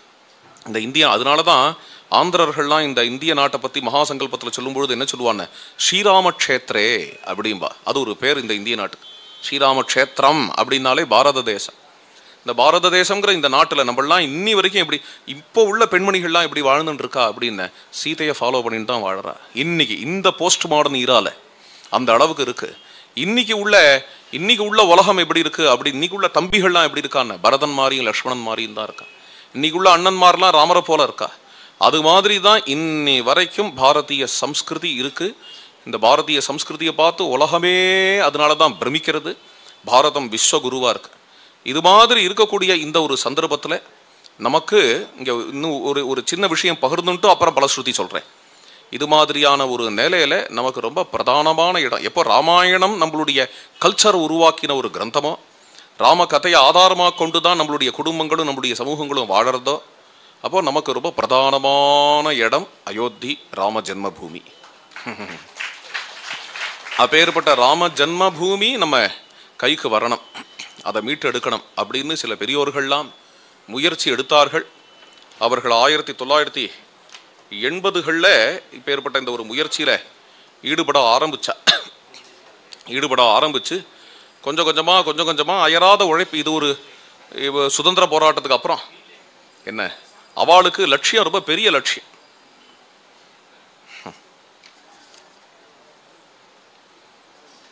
அவா லட்சியம் அந்த காலத்தில் 1984 இது ஆரம்பிச்ச வருஷம். லட்சியம் என்னன்னா, இந்த ராமர் அப்படிங்கிறவர் இந்த நாட்டு மக்கள் எல்லாரையும் ஒற்றுமைப்படுத்துவார் அப்படிங்கிற விஷன் உடையவர்கள். இதுக்கு வரலாறு அத்தாட்சி. எந்தெந்த சமயத்தில் அது நடந்தது அப்படின்னா, சமர்த்த ராமதாசர் ஸ்ரீராம ஜெயராம ஜெய ஜெய ராம அப்படிங்கிற நாம சங்கீர்த்தனம் பண்ணி தான் சிவாஜி சாம்ராஜ்யத்தை அமைச்சார். வியாசராயர் எல்லா இடத்துலையும் ஹனுமத் பிரதிஷ்டை பண்ணி தான் கிருஷ்ணதேவராயர் சாம்ராஜ்யத்தை அமைச்சார். ராமாயணத்தினால இந்து மக்களுக்கு வந்த ஒற்றுமை தான் இது, இந்தியர்களுக்கு வந்த ஒற்றுமை தான் இது. இது தொடர்ச்சியா பார்த்தேன்னா அந்த ராமருக்கு உள்ள சக்தி வேற யாருக்காவது உண்டா அப்படின்னா அது கோமாதாவுக்கு உண்டு. கோமாதாவுடைய பெயர்ல தான் முதல் சுதந்திர போர் நடந்தது, ஃபர்ஸ்ட் இண்டிபெண்டன்ஸ் வார். வரலாற்றுல அதுவும் பதிவாயிருக்கு. அதுக்கு மேல பார்த்தேன்னா அடுத்தது நடந்த இண்டிபெண்டன்ஸ் வார் இருக்கே, அந்த சுதந்திர போராட்டத்தில் நமக்கு பாரத நாட்டுக்கு சுதந்திரம் கிடைச்சதுல எவ்வளவோ பேர் போராடி இருக்கா, சுயநலம் இல்லாத போராடி இருக்கா. இருந்தாலும் அதுல பிரதானம் யாரு என்ன அப்படின்னா இந்த பஜனை தான். எது எல்லாருக்கும் தெரியும், ரகுபதி ராகவ ராஜாராம் பதித பாவன சீதாராம் என்கின்ற இந்த ஒரு நாம சங்கீர்த்தனம். இந்த நாம சங்கீர்த்தனத்தோட சேர்ந்துதான் உப்பு சத்தியாகிரகம் நடந்தது. இந்த ராம் துன் அப்படின்னு பேர் இதுக்கு. இந்த ராம் துன் தான் நமக்கு சுதந்திரம் வாங்கி கொடுத்தது. அப்போ ராமநாம காந்திஜி ராமநாமத்தை ஏன் எடுத்துட்டார் அப்படின்னா, பர்சனலி ராம பக்தர் அவர், அதில் எந்த சந்தேகமும் இல்லை. இருந்தாலுமே கூட என்னுடைய ஹிருதயத்தில் எந்த ராமன் இருக்கிறாரோ அந்த ராமச்சந்திர பிரபு இந்த நாடு முழுக்க ஒருமைப்படுத்துவார் அப்படிங்கிற ஒரு பாவனையில தான் அவர், அந்த சிந்தனையில தான் இந்த ராமநாமத்தை கொண்டு வந்தார். ராமநாமத்தினால இத்தனை ஜனங்களையும் ஒன்றுபடுத்த முடிஞ்சது. அதுக்கப்புறம் 1980களிலேயே நீங்க பார்த்தீங்கன்னா அதுக்கப்புறம் இந்த பாரத தேசம் முழுக்க ராமருக்காக ஒரு விஷயத்துக்காக சேர்ந்து நின்னுது. அது எது அப்படி ஜனங்கள் எல்லாரும் ஒன்றுபடுவார்கள்ங்கிறது ராமருக்காகங்கிறதுக்கு இந்த உதாரணங்கள்லாம் சொல்லிட்டு வரேன். அதில் அடுத்த உதாரணம் என்னென்ன, ராமானந்த சாகர் எடுத்த ராமாயணம். அந்த ராமாயணம் டிவி சீரியல் ராமாயணம் இருக்கே, அது நடக்கும் பொழுது அங்கங்கே ரயில்வே ஸ்டேஷன்லலாம் ட்ரெயின்லாம் நின்று அவாவா அங்கங்கே ஸ்தம்பிச்சு போய் இந்த நாடே ஸ்தம்பிச்சு போய் நின்று அந்த ராமச்சரித்திரத்தை பார்த்தது. இது மாதிரி உதாரணங்கள் சமர்த்தர், விஜயநகர சாம்ராஜ்யம், வியாசராயர், அப்புறம் காந்திஜி, அதுக்கப்புறம் ராமாயண சீரியல். இது எல்லாத்துலேயும் பார்த்தேன்னா இந்த நாடு முழுக்க ராமருக்காக ஒத்துமைப்படும் அப்படிங்கிறது தெரியும் பொழுது சில தேசத் தலைவர்கள்லாம் சேர்ந்து அவர்கள் 1984 எப்படியா இருந்தாலும் இந்த ராம ஜன்ம பூமியை மீட்டெடுத்தே ஆகணுங்கிற நிர்ணயத்துக்கு வந்தா. அதுக்கு முன்னாடிலாம் இந்த போராட்டம் இல்லையான தாராளமா இருந்தது. இந்த போராட்டம் கோர்ட்ல மட்டும் கேஸா 100 வருஷம் நடந்தது. இந்த தேச தலைவர்கள்ட்ட வரத்துக்கு முன்னாடியே கோர்ட்ல மட்டும் 100 வருஷ கேஸா நடந்தது. கேஸ் போட்டு நடத்தினவாள்லாம் மகந்துக்கள். ராமானந்த சம்பிரதாயம்னு ஒரு சம்பிரதாயம், அதுதான் அயோத்தியா சம்பிரதாயம். அதுல 5 கிளைகள் இருக்கு. அதுல ஒரு பிரதானமான கிளை நிர்மோகி அகாடா அப்படின்னு. அந்த நிர்மோகி அகாடாவை சேர்ந்த சந்துக்கள் மகந்துக்கள் அவாதான் 100 வருஷம் இந்த கேஸை நடத்தினா. இது இன்னைக்கு நாளைக்கு சால்வ் ஆகும்னு தோணல. ஏன் அப்படின்னா இங்க எல்லாமே தள்ளி போடுறது தான் வழக்கம். அதுவும் இது மாதிரி கேஸ் எல்லாம் தள்ளி போட்டுட்டே இருந்து கடைசியா அவளுக்கே அழுத்து போயிடும், வேண்டாண்டான்னு விட்டுடுவா. அது மாதிரி இதை கையாளணுங்கிற டெக்னிக்கு. அது 100 வருஷம் கேஸ் நடந்தது. இந்த 100 வருஷ கேஸ்ல மனுஷாலாம் போயிடுவாளே, காலம் ஆயிடுவாள். 2-3 ஜென்ரேஷன் ஆயிடும். நாங்கள்லாம் போனாலும் போவோம். ஆனா 100 வருஷம் ஆனாலும் 500 வருஷம் ஆனாலும் அழியாத ஒரு వ్యక్తి நிற்பார். அவர் பேர் தான் ராம் லல்லா. இந்த ராம் லல்லா அப்படிங்கிறதும் ஒரு ஒரு இன்விசிபிளா அந்த கேஸை ஃபைல் பண்ணவர்ல ஒருத்தர். 3 பேர் கேஸ் ஃபைல் பண்ணுவா. அதுல ஒருத்தர் வந்து இது என்ன பேர் சொல்லுவான்னு தெரியல, இன்விசிபிள் விக்டிமா இன்விசிபிள் கிளையண்டா, அது பேர் என்னன்னு தெரியல. அது இன்விசிபிள்னு சொல்லி இன்னொன்று அஃபிடவிட்டா தெரியல எனக்கு சரியா, லீகல் டேர்ம் அது. என்ன இன்விசிபிளா இருக்கக்கூடிய அந்த கேஸ் போட்டவாழ்ல ஒருத்தர் ராம் லல்லா அப்படிங்கிற மாதிரியான ஒரு பத்ததி அமைச்சுண்டு 100 வருஷமா சில சாதுக்கள் கேஸை நடத்திட்டு இருந்தா. அந்த சாதுக்கள்லாம் அந்த ஊரை மாத்திரம் சேர்ந்தவா, ஏதோ ஏழைப்பாழ. ராமானந்த சம்பிரதாயமே ஏழைகளுக்கான சம்பிரதாயம் தான். அதனாலேயே ஏழைப்பாழ 4 கேஸ் நடத்திட்டு இருக்கு. இதை வந்து இன்டர்நேஷனல் இஷ்யூ ஆக்கணும் அப்படின்னு தேச தலைவர்களுடைய கவனத்துக்கு வந்தது. இதை எடுத்து வச்சுட்டு நம்ம ராமருக்கு கோவில் கட்டியே ஆகணும் அயோத்தியில அப்படிங்கிறது 1984 விஸ்வ ஹிந்து பரிஷத், ராஷ்டிரிய ஸ்வயம் சேவக் சங்கம் முதலிய சங்கங்கள் நிர்மோகேன ச விஸ்வ ஹிந்து பரிஷத் சம்ஸ்தாபனேன ஸ்வயம் வாதோ பூத் பகுவார்ஷிகः ஹிதகரः ந்யாயாலயே நீதிதः நாம்னா ராகவ புங்கவஸ்ய பகுஷः லோகாः சுசம்யோஜிதாः சந்தः தத்யஜுஹு ஆர்த்திபாவரஹிதாः பிராணான் கலைஹி பாதிதாः. ராம ஜன்மபூமி தசகம் அப்படின்னு அடியன் எழுதின ஸ்லோகங்கள் ஒரு 10 ஸ்லோகம். அதுலேருந்து ஒரு 2-3 ஸ்லோகத்தை பார்க்கலாம் இப்போ உள்ள சமயத்துக்கு ஏற்ற மாதிரி. நிர்மோகேனச்ச முதல்ல நிர்மோகி அகாடா 100 வருஷமா இந்த கேஸை நடத்திட்டு இருந்தது. அதுக்கப்புறம் விஸ்வ ஹிந்து பரிஷத் சம்ஸ்தாபனேன, விஸ்வ ஹிந்து பரிஷத்து ஸ்வயம், ஸ்வயம்ங்கிறது இங்கே ஒரு பாவம் தான். அது ஸ்வயம் விஸ்வ ஹிந்து பரிஷத் சம்ஸ்தாபன, ஸ்வயம்ங்கிறது ஸ்வயம் சேவக்குங்கிறதுக்காக, ஸ்வயம் சேவக் அதனுடைய ஆதாரமான விஸ்வ ஹிந்து பரிஷத். அப்பேற்பட்டவர்கள் பகுவார்ஷிகா, 1 நாளா 2 நாளா எத்தனை நாள் நடந்த இந்த கேஸு அது நடந்துட்டே இருக்கு. ஹைகோர்ட்டில் நடந்தது, அப்புறம் சுப்ரீம் கோர்ட்டில் நடந்தது. அது மாதிரி நடக்கிற அந்த காலகட்டத்தில் ராமச்சந்திர பிரபுனுடைய திருநாமத்தினால இங்கே பல கோடி ஜனங்கள் ஒன்றுபட்டார்கள். ஒவ்வொரு கூட்டத்தையும் கூட்டும் போது எப்படி கூட்டுவான் தெரியுமா? உலகத்தில் இத்த தரேன்பான், அத்த தரேன்பான், பாட்டில் தரேன்பான், எங்கே லாரி லாரியா அழைச்சிட்டு வருவான் கூட்டத்தை. கிடைக்குமா கிடைக்காதா, கூட்டம் வராதா, கூட்டம் வந்தால் தேவையில்லை, இவ்வளோ கூட்டம் கூட்டி காட்டணும், வரவாளுக்கெல்லாம் இவ்வளோ பைசா தரேன் அப்படின்னு. இங்கே ஒரு கூட்டம் என்ன கூடித்து அப்படின்னு எல்லாரையும் அழைக்கிறோம் ராமருக்காக. ராமருக்காக ராமர்கிட்ட பிரசாதம் வாங்கிட்டு போவான்னு ராமருக்கு உயிரை விடுறதுக்காக. யார் யாரெல்லாம் வரையலோ வாங்கோ அப்படிங்கும் பொழுது ராமருக்காக உயிரை விடணும்னு ஒரு பெரிய கூட்டம் திரண்டு வந்தது. 1990 அக்டோபர் மாதம் 30ஆம் தேதி அவ்வளோ பெரிய கூட்டம் திரண்டு வரும்பொழுது நிஜமாவே வந்திருக்கக்கூடிய சாதுக்கள் அந்த சாதுக்களை வந்து ஷூட் பண்ணி தள்ளினா. இதெல்லாம் வரலாறு. ஷூட் பண்ணி தள்ளினா. அப்போது 1990 நடந்த சம்பவம் இது. அப்போது சரையூவில் வரக்கூடிய சாதுக்கள் எல்லாம் சரையூ கரையில் நின்றுட்டே ஷூட் பண்ணா. அது வந்ததுக்கு அப்புறமும் கூட வந்திருக்கக்கூடிய சாதுக்கள் எல்லாம் ஷூட் பண்ணா. ஒரு அம்மா அங்கே இருந்தா, சரோஜ் மிஸ்ரான்னு வயசான கிழவி. அவள் சொல்லுவா, கதவை திறந்தானே சாக்கடை வழியாக ரத்தம் ஓடுமா, ரத்தரஞ்சித் அயோத்தியா அப்படின்னு சொல்லுவா. அது மாதிரி அவ்வளோ ஒரு பயங்கரமான நாள் அது, கடுமையான நாள். வந்தவாள்லாம் சாதுக்கள், ராமருக்காக வந்தவா. அப்படி இருந்தாலும் நாங்கள் விடமாட்டோம். அதில் சாதுக்கள்னா சன்னியாசிகள் மட்டும் இல்லை, இளைஞர்கள்லாம் கூட இருந்தா, கிரகஸ்தாள்லாம் கூட இருந்தா. அதுலேயும் இந்த பசங்கள்லாம் போயிடுத்து இல்லையா. போகும்பொழுது ஒரு விஷயம் கேள்விப்பட்டேன். அந்தந்த அப்பா அம்மாவுக்கு காம்பன்சியேஷன் போனதுக்காக ஏதாவது ரூபா கொடுக்கலாம் அப்படின்னு சமாதானத்துக்கு கொடுக்கும் பொழுது இந்த அப்பா அம்மாக்கள்லாம் சொன்னாலாம், இது எங்களுக்கு வேண்டாம், எப்படியா இருந்தாலும் என் பிள்ளைகளை நீங்கள் மறுபடியும் கொண்டு வர முடியாது, ஆனால் எங்கள் பிள்ளைகள்லாம் எதுக்காக உயிரை விட்டாலோ அதை கொடுங்கோ அப்படின்னு சொன்னார்கள். அப்படின்னு அப்படி அத்தியாச்சரியமாக இந்த ஒரு விஷயம் நடந்தது. ராம ஜென்ம பூமிக்காக இத்தனை ராம பக்தர்கள் பிராணத்தியாகம் பண்ணது விட்டது அப்படிங்கிறது.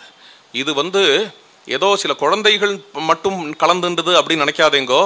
பின்ன என்னென்ன, இந்த ராம ஜென்மபூமி வரணம் வரணம் வரணம் வரணம் அப்படின்னு இங்க நூற்றுக்கணக்கான சாதுக்கள், மகான்கள், உலகத்துக்கே வழிகாட்டியான மகான்களுடைய ஆம்பிஷன். இது விளையாட்டு இல்லை, அது ஏதோ 4 பேர் அரசியல் செய்யறான்னு நினைக்காதேங்கோ. அரசியல் செய்யறதுக்காக இல்லை. பின்ன என்ன அப்படின்னா வெறும் அரசியல்வாதிகளுடைய விஷயம் மட்டும் இல்லை.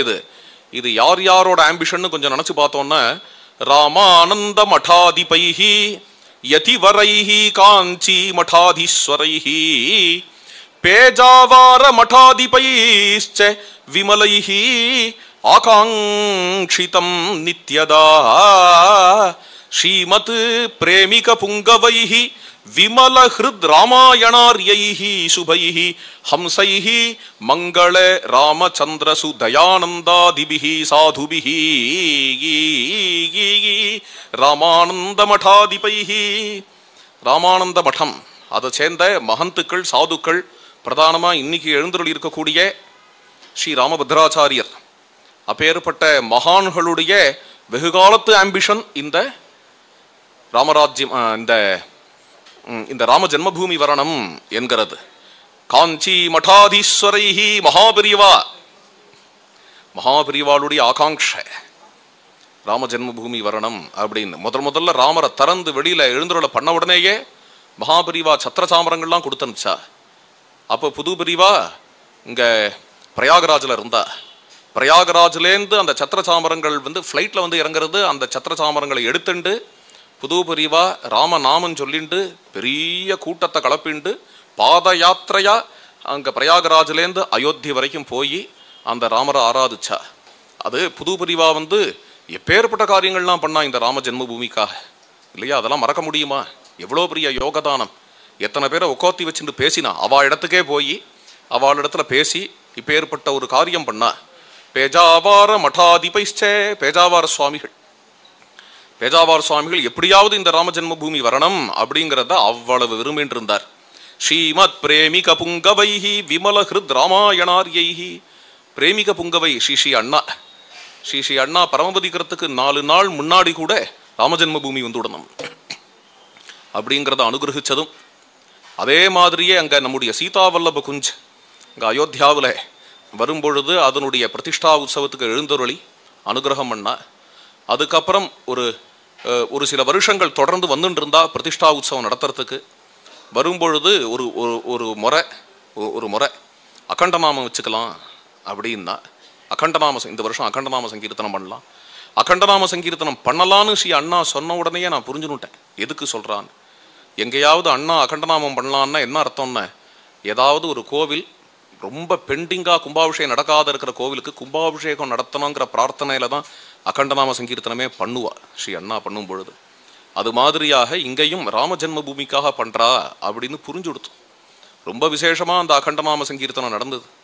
அகண்டநாம சங்கீர்த்தனம் பூர்த்தியான உடனே ஸ்ரீ அண்ணா அங்கேயே ஒரு பிரவச்சனம் பண்ணா. ரொம்ப கம்பீரமான பிரவச்சனம், வீரகர்ஜன. அந்த பிரவச்சனம் என்ன சொன்னா அப்படின்னு, நிறைய நல்ல காரியங்கள்லாம் நடக்க போறது, ஏராளமான சத்சங்கங்கள்லாம் நடக்க போறது, நிறைய நல்ல விஷயங்கள் காலப்போக்கில் இன்னும் கொஞ்ச நாள்லயே நிறைய நல்ல விஷயங்கள்லாம் நடக்க போறது. ஸ்ரீ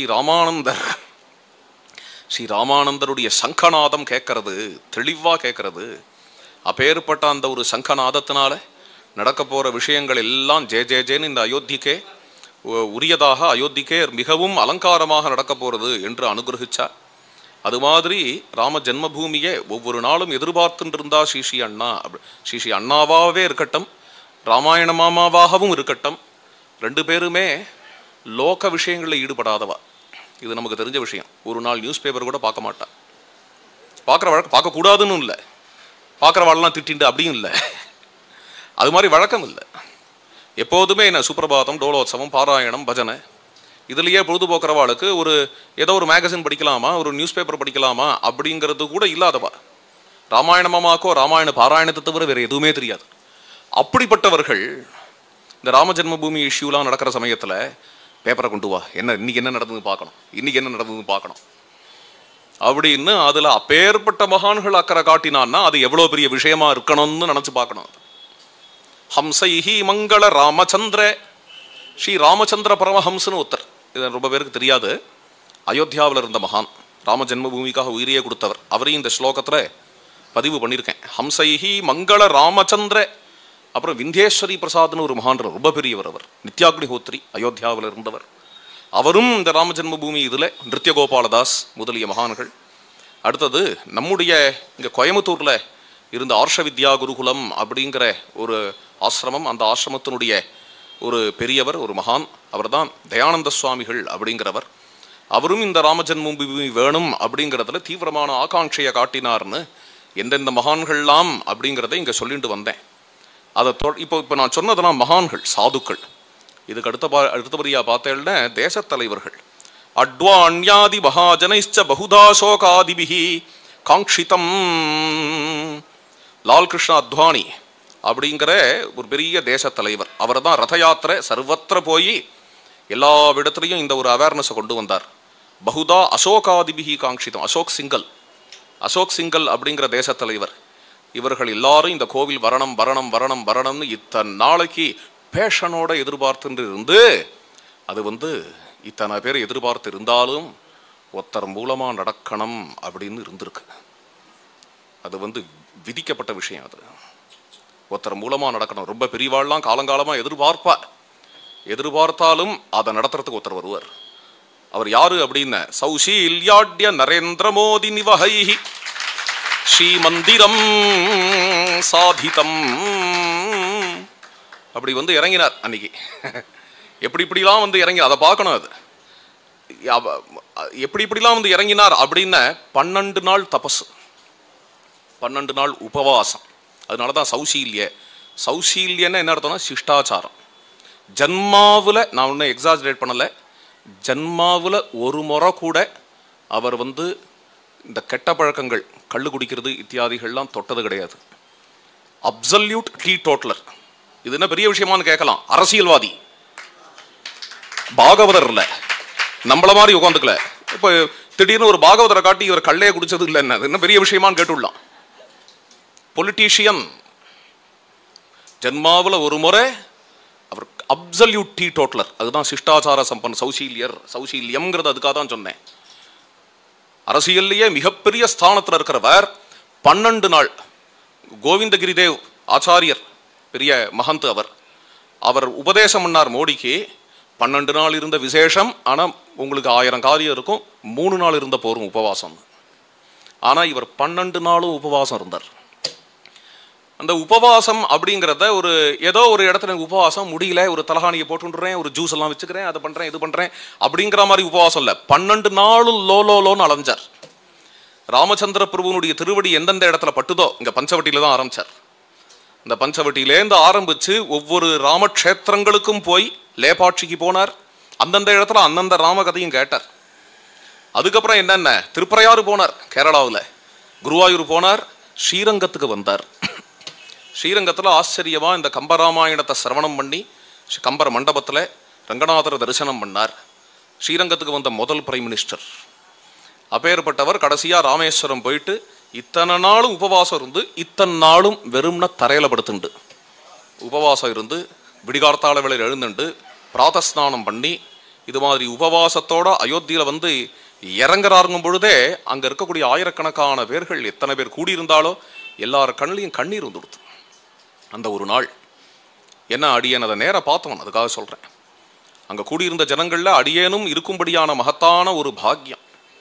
180 வைதிகள் ரொம்ப விசேஷமாக வேதபாராயணம் எல்லாம் நடக்க, வேதபாராயணத்துக்கான வைதிகள், அப்புறம் ஹோமத்துக்கான வைதிகள், ராமஸ்ரீ ஜபத்துக்கான வைதிகள், இத்தனை வைதிகாள் இத்தனை பேரில் அடியனையும் கூப்பிட்டுருக்காளே, என்னை எதுக்காக கூப்பிட்டுருக்கா, ஜபத்துக்காக கூப்பிட்டுருக்காளா அப்படிங்கிற மாதிரி நான் முதல்ல வாங்கணுன்னே வரேன்னு ஒத்துனுட்டேன். என்ன பண்ணணும்லாம் கேட்கல.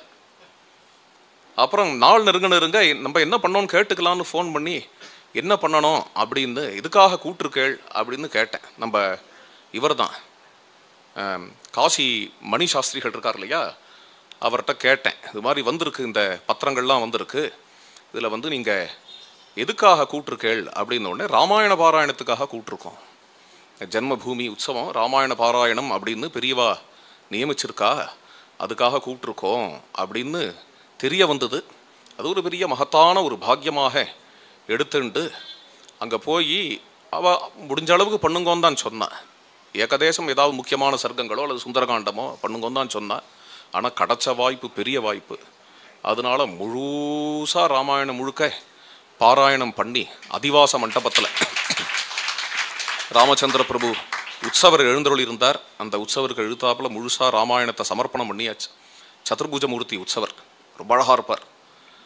அவர் அங்கே தானியாதி ஒவ்வொரு நாளைக்கு ஒவ்வொரு அதிவாசம் நடக்கும். தானியாதிவாசம் முதலிய ஜலாதிவாசம் முதலிய அதிவாசங்கள்லாம் நடக்கும்.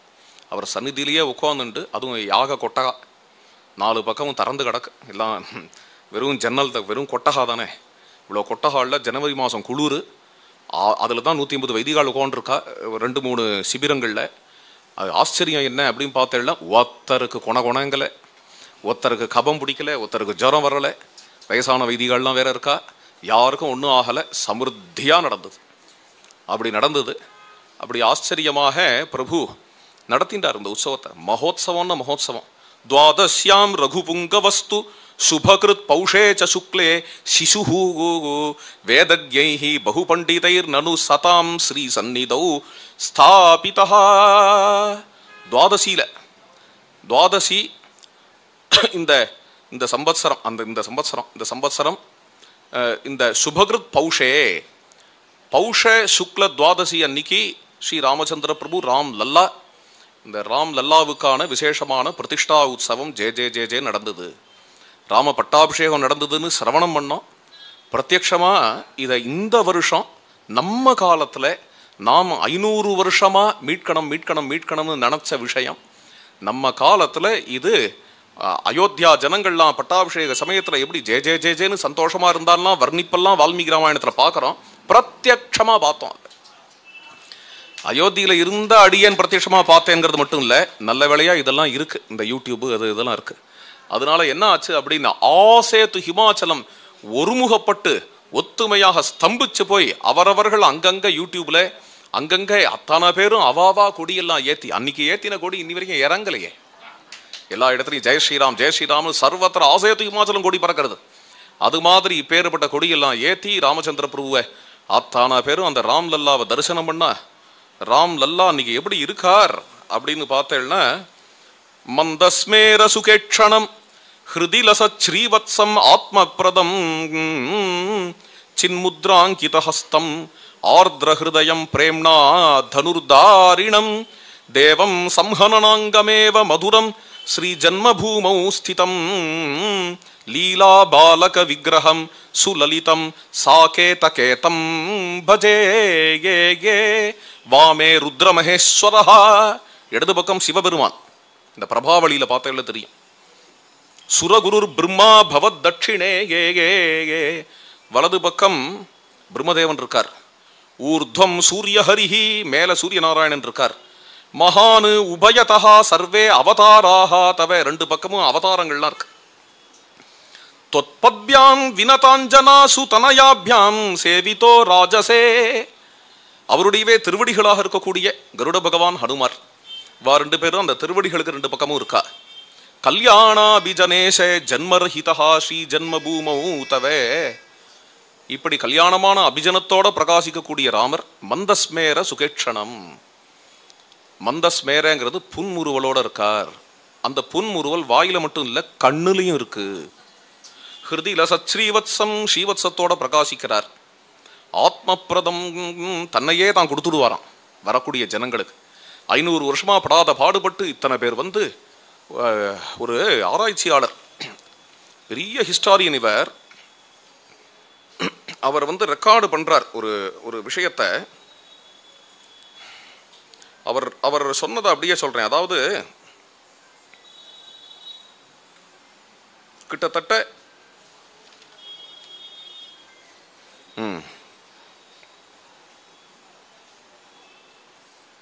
ஒரு பேர் வந்து சர் அலெக்சாண்டர் கன்னிங்கம். அந்த காலத்து மனுஷன், பழைய காலத்து மனுஷன், பிரிட்டிஷால அப்பாயின்ட் பண்ணப்பட்டு இங்க ரூல் பண்றதுக்காக வந்த ஆளு.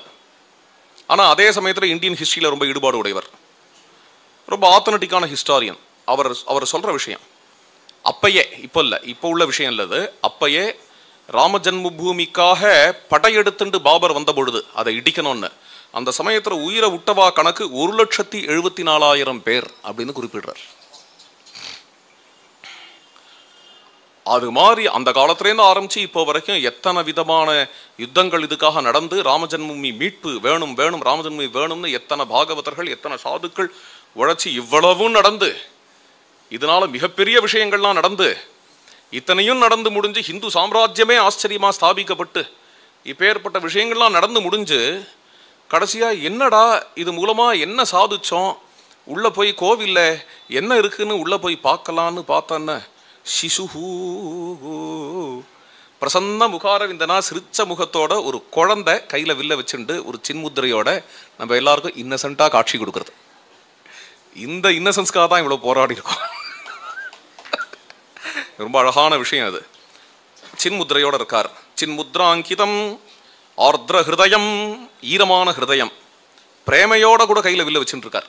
பிரேம்னா தனுர்தாரிணம் சம்ஹனனாங்கம், சம்ஹனனாங்கம் உருண்டு திரண்ட திருமேனி, குழந்தையான திருமேனி அப்படி இருக்கு.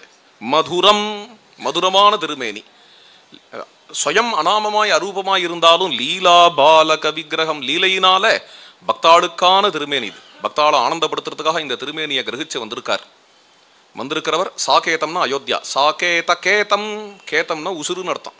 சாகேத கேதம்னா அயோத்தியின் உசுராக நிற்கக்கூடிய இந்த ராம்லல்லா விசேஷமா பிரகாசிச்சுட்டு இருக்கார். நம்ம எல்லாரும் போய் தரிசனம் பண்ணும்படியாக இந்த பிரபு எழுந்தருளி இருக்கிறார். அதுதான் நம்ம பார்க்குறோம். மேலும் இந்த ராமோத்சவம், ராமஜன்ம உற்சவம் ஜே ஜே ஜே ஜேன்னு நடந்தது. மேலும் யார் யாரெல்லாம் போய் பார்க்கணுமோ அயோத்தியாவில் ராமரை போய் அவசியம் தரிசனம் பண்ணலாம். அந்த ராமருடைய சவி சர்வத்திர எல்லா இடத்துலையும் இப்போ ராமர் வந்ததுக்கப்புறம், ராம்லல்லா வந்ததுக்கப்புறம் நடக்கிற முதல் ராமநவமி உற்சவம் சர்வத்திர ஜே ஜே ஜே ஜேன். அது மாதிரியா இங்கே நடக்கிற உற்சவம் இத்தனை வருஷங்களாக இங்கே பஜன சமாஜத்தில் மாட்டுங்காவில் ரொம்ப பழைய பஜன சமாஜம் இது, ரொம்ப பெரியவாள்லாம் இருந்த பஜன சமாஜம். அப்பேற்பட்ட இந்த பஜன சமாஜத்தில் உற்சவமானது நடந்துட்டு வந்திருக்கு. இது நம்ம வாத்தியார் கணேச வாத்தியார் அடியேன் இடத்துல ரொம்ப அபிமானம் உடையவர். இங்கே கடைசியாக அவரை பார்த்தது அப்படிங்கிறது இங்கே சங்கர மட்டத்தில் தட்சிணாமூர்த்தி அஷ்டகம் சொல்கிறதுக்காக வந்திருந்தேன். இப்போ அது தொடர்ந்து சொல்லணும். இப்போ நாளன்னைக்கு மறுபடியும் பிரவச்சனம் ஆரம்பிக்கிறது. போன வருஷம் சொன்னது, போன வருஷம் 2 நாள் தான் சொன்னேன். இந்த 2 நாளில் அஷ்டகம் முடிக்க முடியல என்னால். அதனால் பாக்கி இருக்கிறதையும் சொல்லுங்கோ அப்படின்னு அவள் கேட்டு 2 ஸ்லோகம் தான் பார்த்துருக்கோம். பாக்கி இருக்கிறத சொல்லணுங்கிறதுக்காக நாளன்னைக்கு ஆரம்பம். நடுவில் கொஞ்சம் பிரேக் எடுத்துட்டு ஓட்டு போட்டு வந்துடுவேன். எங்கள் ஊரில் எலெக்ஷன், அதுக்காக தான் போகிறேன். இப்போ இல்லாதப்படம் இங்கேயே தங்கியிருப்பேன் நாளன்னைக்கு உபன்யாசத்துக்கு. இதுக்காக போயிட்டு மறுபடியும் திரும்பி வந்து தட்சிணாமூர்த்தி அஷ்டகம் ஆரம்பம். போன வருஷம் தட்சிணாமூர்த்தி அஷ்டகம் சொல்லும் பொழுது கணேசவாத்தியார் வந்து முழுசாக சிரவணம் பண்ணார். முதல் நாள் சிரவணம் பண்ணார். இப்போது எது வரைக்கும் சொன்னேன், என்ன விஷயம் சொன்னேன் அப்படின்னு பார்க்கணுங்கிறதுக்காக நேத்திக்கோ முந்தா நேத்தியோ யூடியூப் எடுத்து பார்த்தேன். பார்க்கும்பொழுது அந்த யூடியூப்பில் வாத்தியார் உட்காந்துட்டுருக்கார். வாத்தியார் இப்படி பக்கத்தில் உட்காந்துட்டு இருந்தாரா, அதனால அவரை பார்த்து நான் உபன்யாசம் பண்ணலை அன்னைக்கு. இன்னைக்கு பார்க்கும் பொழுது எப்படி அந்த கதையை ரசிக்கிறார். இத்தனைக்கும் வேதாந்தம் தான் இந்த கதை. வந்து அது வந்து ஒரு பக்தியோ அது மாதிரிலாம் இல்லை, காஷ்ட வேதாந்தம். இந்த தட்சிணாமூர்த்தி அஷ்டகம் உபன்யாசம் பண்ணும் பொழுது அந்த வேதாந்தத்தோட ஆழம், இந்த வேதாந்தத்தை எப்படி ரசிக்கணுமோ அது மாதிரி ரசிக்கிறார். அது அந்த முகபாவங்கள்லாம் பார்த்தா அப்படி அந்த பிரவச்சனத்தை சிரவணம் பண்ணார். அதுக்கப்புறம் ஊருக்கு போயிட்டேன். ஊருக்கு போய் ஒரு 10 நாளில் திடீர்னு இந்த செய்தி வந்தது. வாத்தியார் வந்து பகவானை அடைஞ்சு விட்டார் அப்படிங்கிற செய்தி மனசில் ரொம்ப தாபமாக இருந்தது. ஒரு பெரிய இழப்பாச்சே அப்படின்னு தோணித்து. ஆனால் தர்ம சந்தானம் இச்சவகா அப்படின்னு சொல்லும்படியா எப்படியோ பகவான் தர்மத்தை தொடர்ந்து நடத்திப்பான். அதுதான் ஒரு அழகு. அது மாதிரியா இது ரொம்ப காலமாக இருக்கக்கூடிய சமாஜம். அது நம்முடைய இந்த பஜன சமாஜம். இதில் வாத்தியார் எப்படி இருந்தாரோ இதில் ஒரு அழகு என்னென்னா, வாத்தியார் தன்னோட அதை முடிச்சு விடாம அதை நம்ம மணிகண்டன் வாத்தியார்கிட்ட ஒப்படைச்சு இந்த பொறுப்பை இங்கே அதே மாதிரியே இந்த வைதிக தர்மங்கள் இங்கே நடந்துட்டு இருக்கணும் அப்படின்னு அழகாக ஏற்பாடு பண்ணியிருக்கார். அது தொடர்ந்து ரொம்ப ஸ்ரத்தையாக நடத்தின்னு இருக்கா. இங்கே இது மேலே மேலே உத்தரோத்தரம் இங்கே அபிவிருத்தியாகி மேலும் மேலும் இந்த வேத தர்மத்தில் ஜனங்களுக்கு ஆஸ்திகாலுக்கு ஈடுபாடு வரணும் அப்படின்னும், அதுக்கு மேலே இங்கே மேலே மேலே உத்கிருஷ்டமாக ராமபக்தி வளரணும் அப்படின்னுமே ராமரிடத்துல பிரார்த்தனை பண்ணிக்கிறேன். அதனுடைய அங்கமாக ராமபக்தியில் ஈடுபடணும், சத்சங்கத்தில் ஈடுபடணும், வேத பாராயணத்தில் ஈடுபடணும்னா அதனுடைய அங்கமாக நமக்கு குடும்ப ஆனுகூல்யம் வேணும், குடும்ப விருத்தி. அதுக்கு அனுகூலமாக தனதானிய விருத்தி வேணும். அதுக்கு அனுகூலமாக நம்மளுடைய பரிவாரங்கள்லாம் வேணும். ஸ்திரியச்ச முக்கியாக சுகம் உத்தமம் ச. அதுக்கு அனுகூலமாக நம்மளுக்கு ஆரோக்கியம் வேணும் இல்லையா? இத்தனை நாள் உட்காந்துருக்கணுமே, காலம்பரலையும் இப்போ வரைக்கும் உட்காந்துருக்கணுமே. ஆயுஷ்யம் ஆரோக்கியகரம் சுபம் ச ஸ்ரோதவியமே தத்து நியமேன சத்பிகி. தீர்க்கமான ஆயுசு, திருடமான ஆரோக்கியம், இது எல்லாத்தையும் கொடுக்க வல்ல பிரத்யக்ஷமான கல்பக விருட்சம், பிரத்யக்ஷமான காமதேனு ஸ்ரீமத் ராமாயணம்ங்கிறது. அந்த ஒரு ராமாயணம் நம்ம எல்லாருக்கும் எல்லா விதமான க்ஷேமத்தையும் கொடுக்கட்டும் என்று பகவான் ராமச்சந்திர பிரபுவனிடத்திலேயே பிரார்த்தனை பண்ணிட்டு இப்போ முடிச்சுக்கலாம். ஸ்வஸ்தி பிரஜாபிய பரிபாலயந்தாம் நியாயேன மார்கேண மஹீம் மஹீஷாஹ கோபிராமணேபிய சுபமஸ்து நித்யம் லோகா சமஸ்தா சுகினோ பவந்து. ஜானகி காந்த ஸ்மரணம். ராம் ராம்.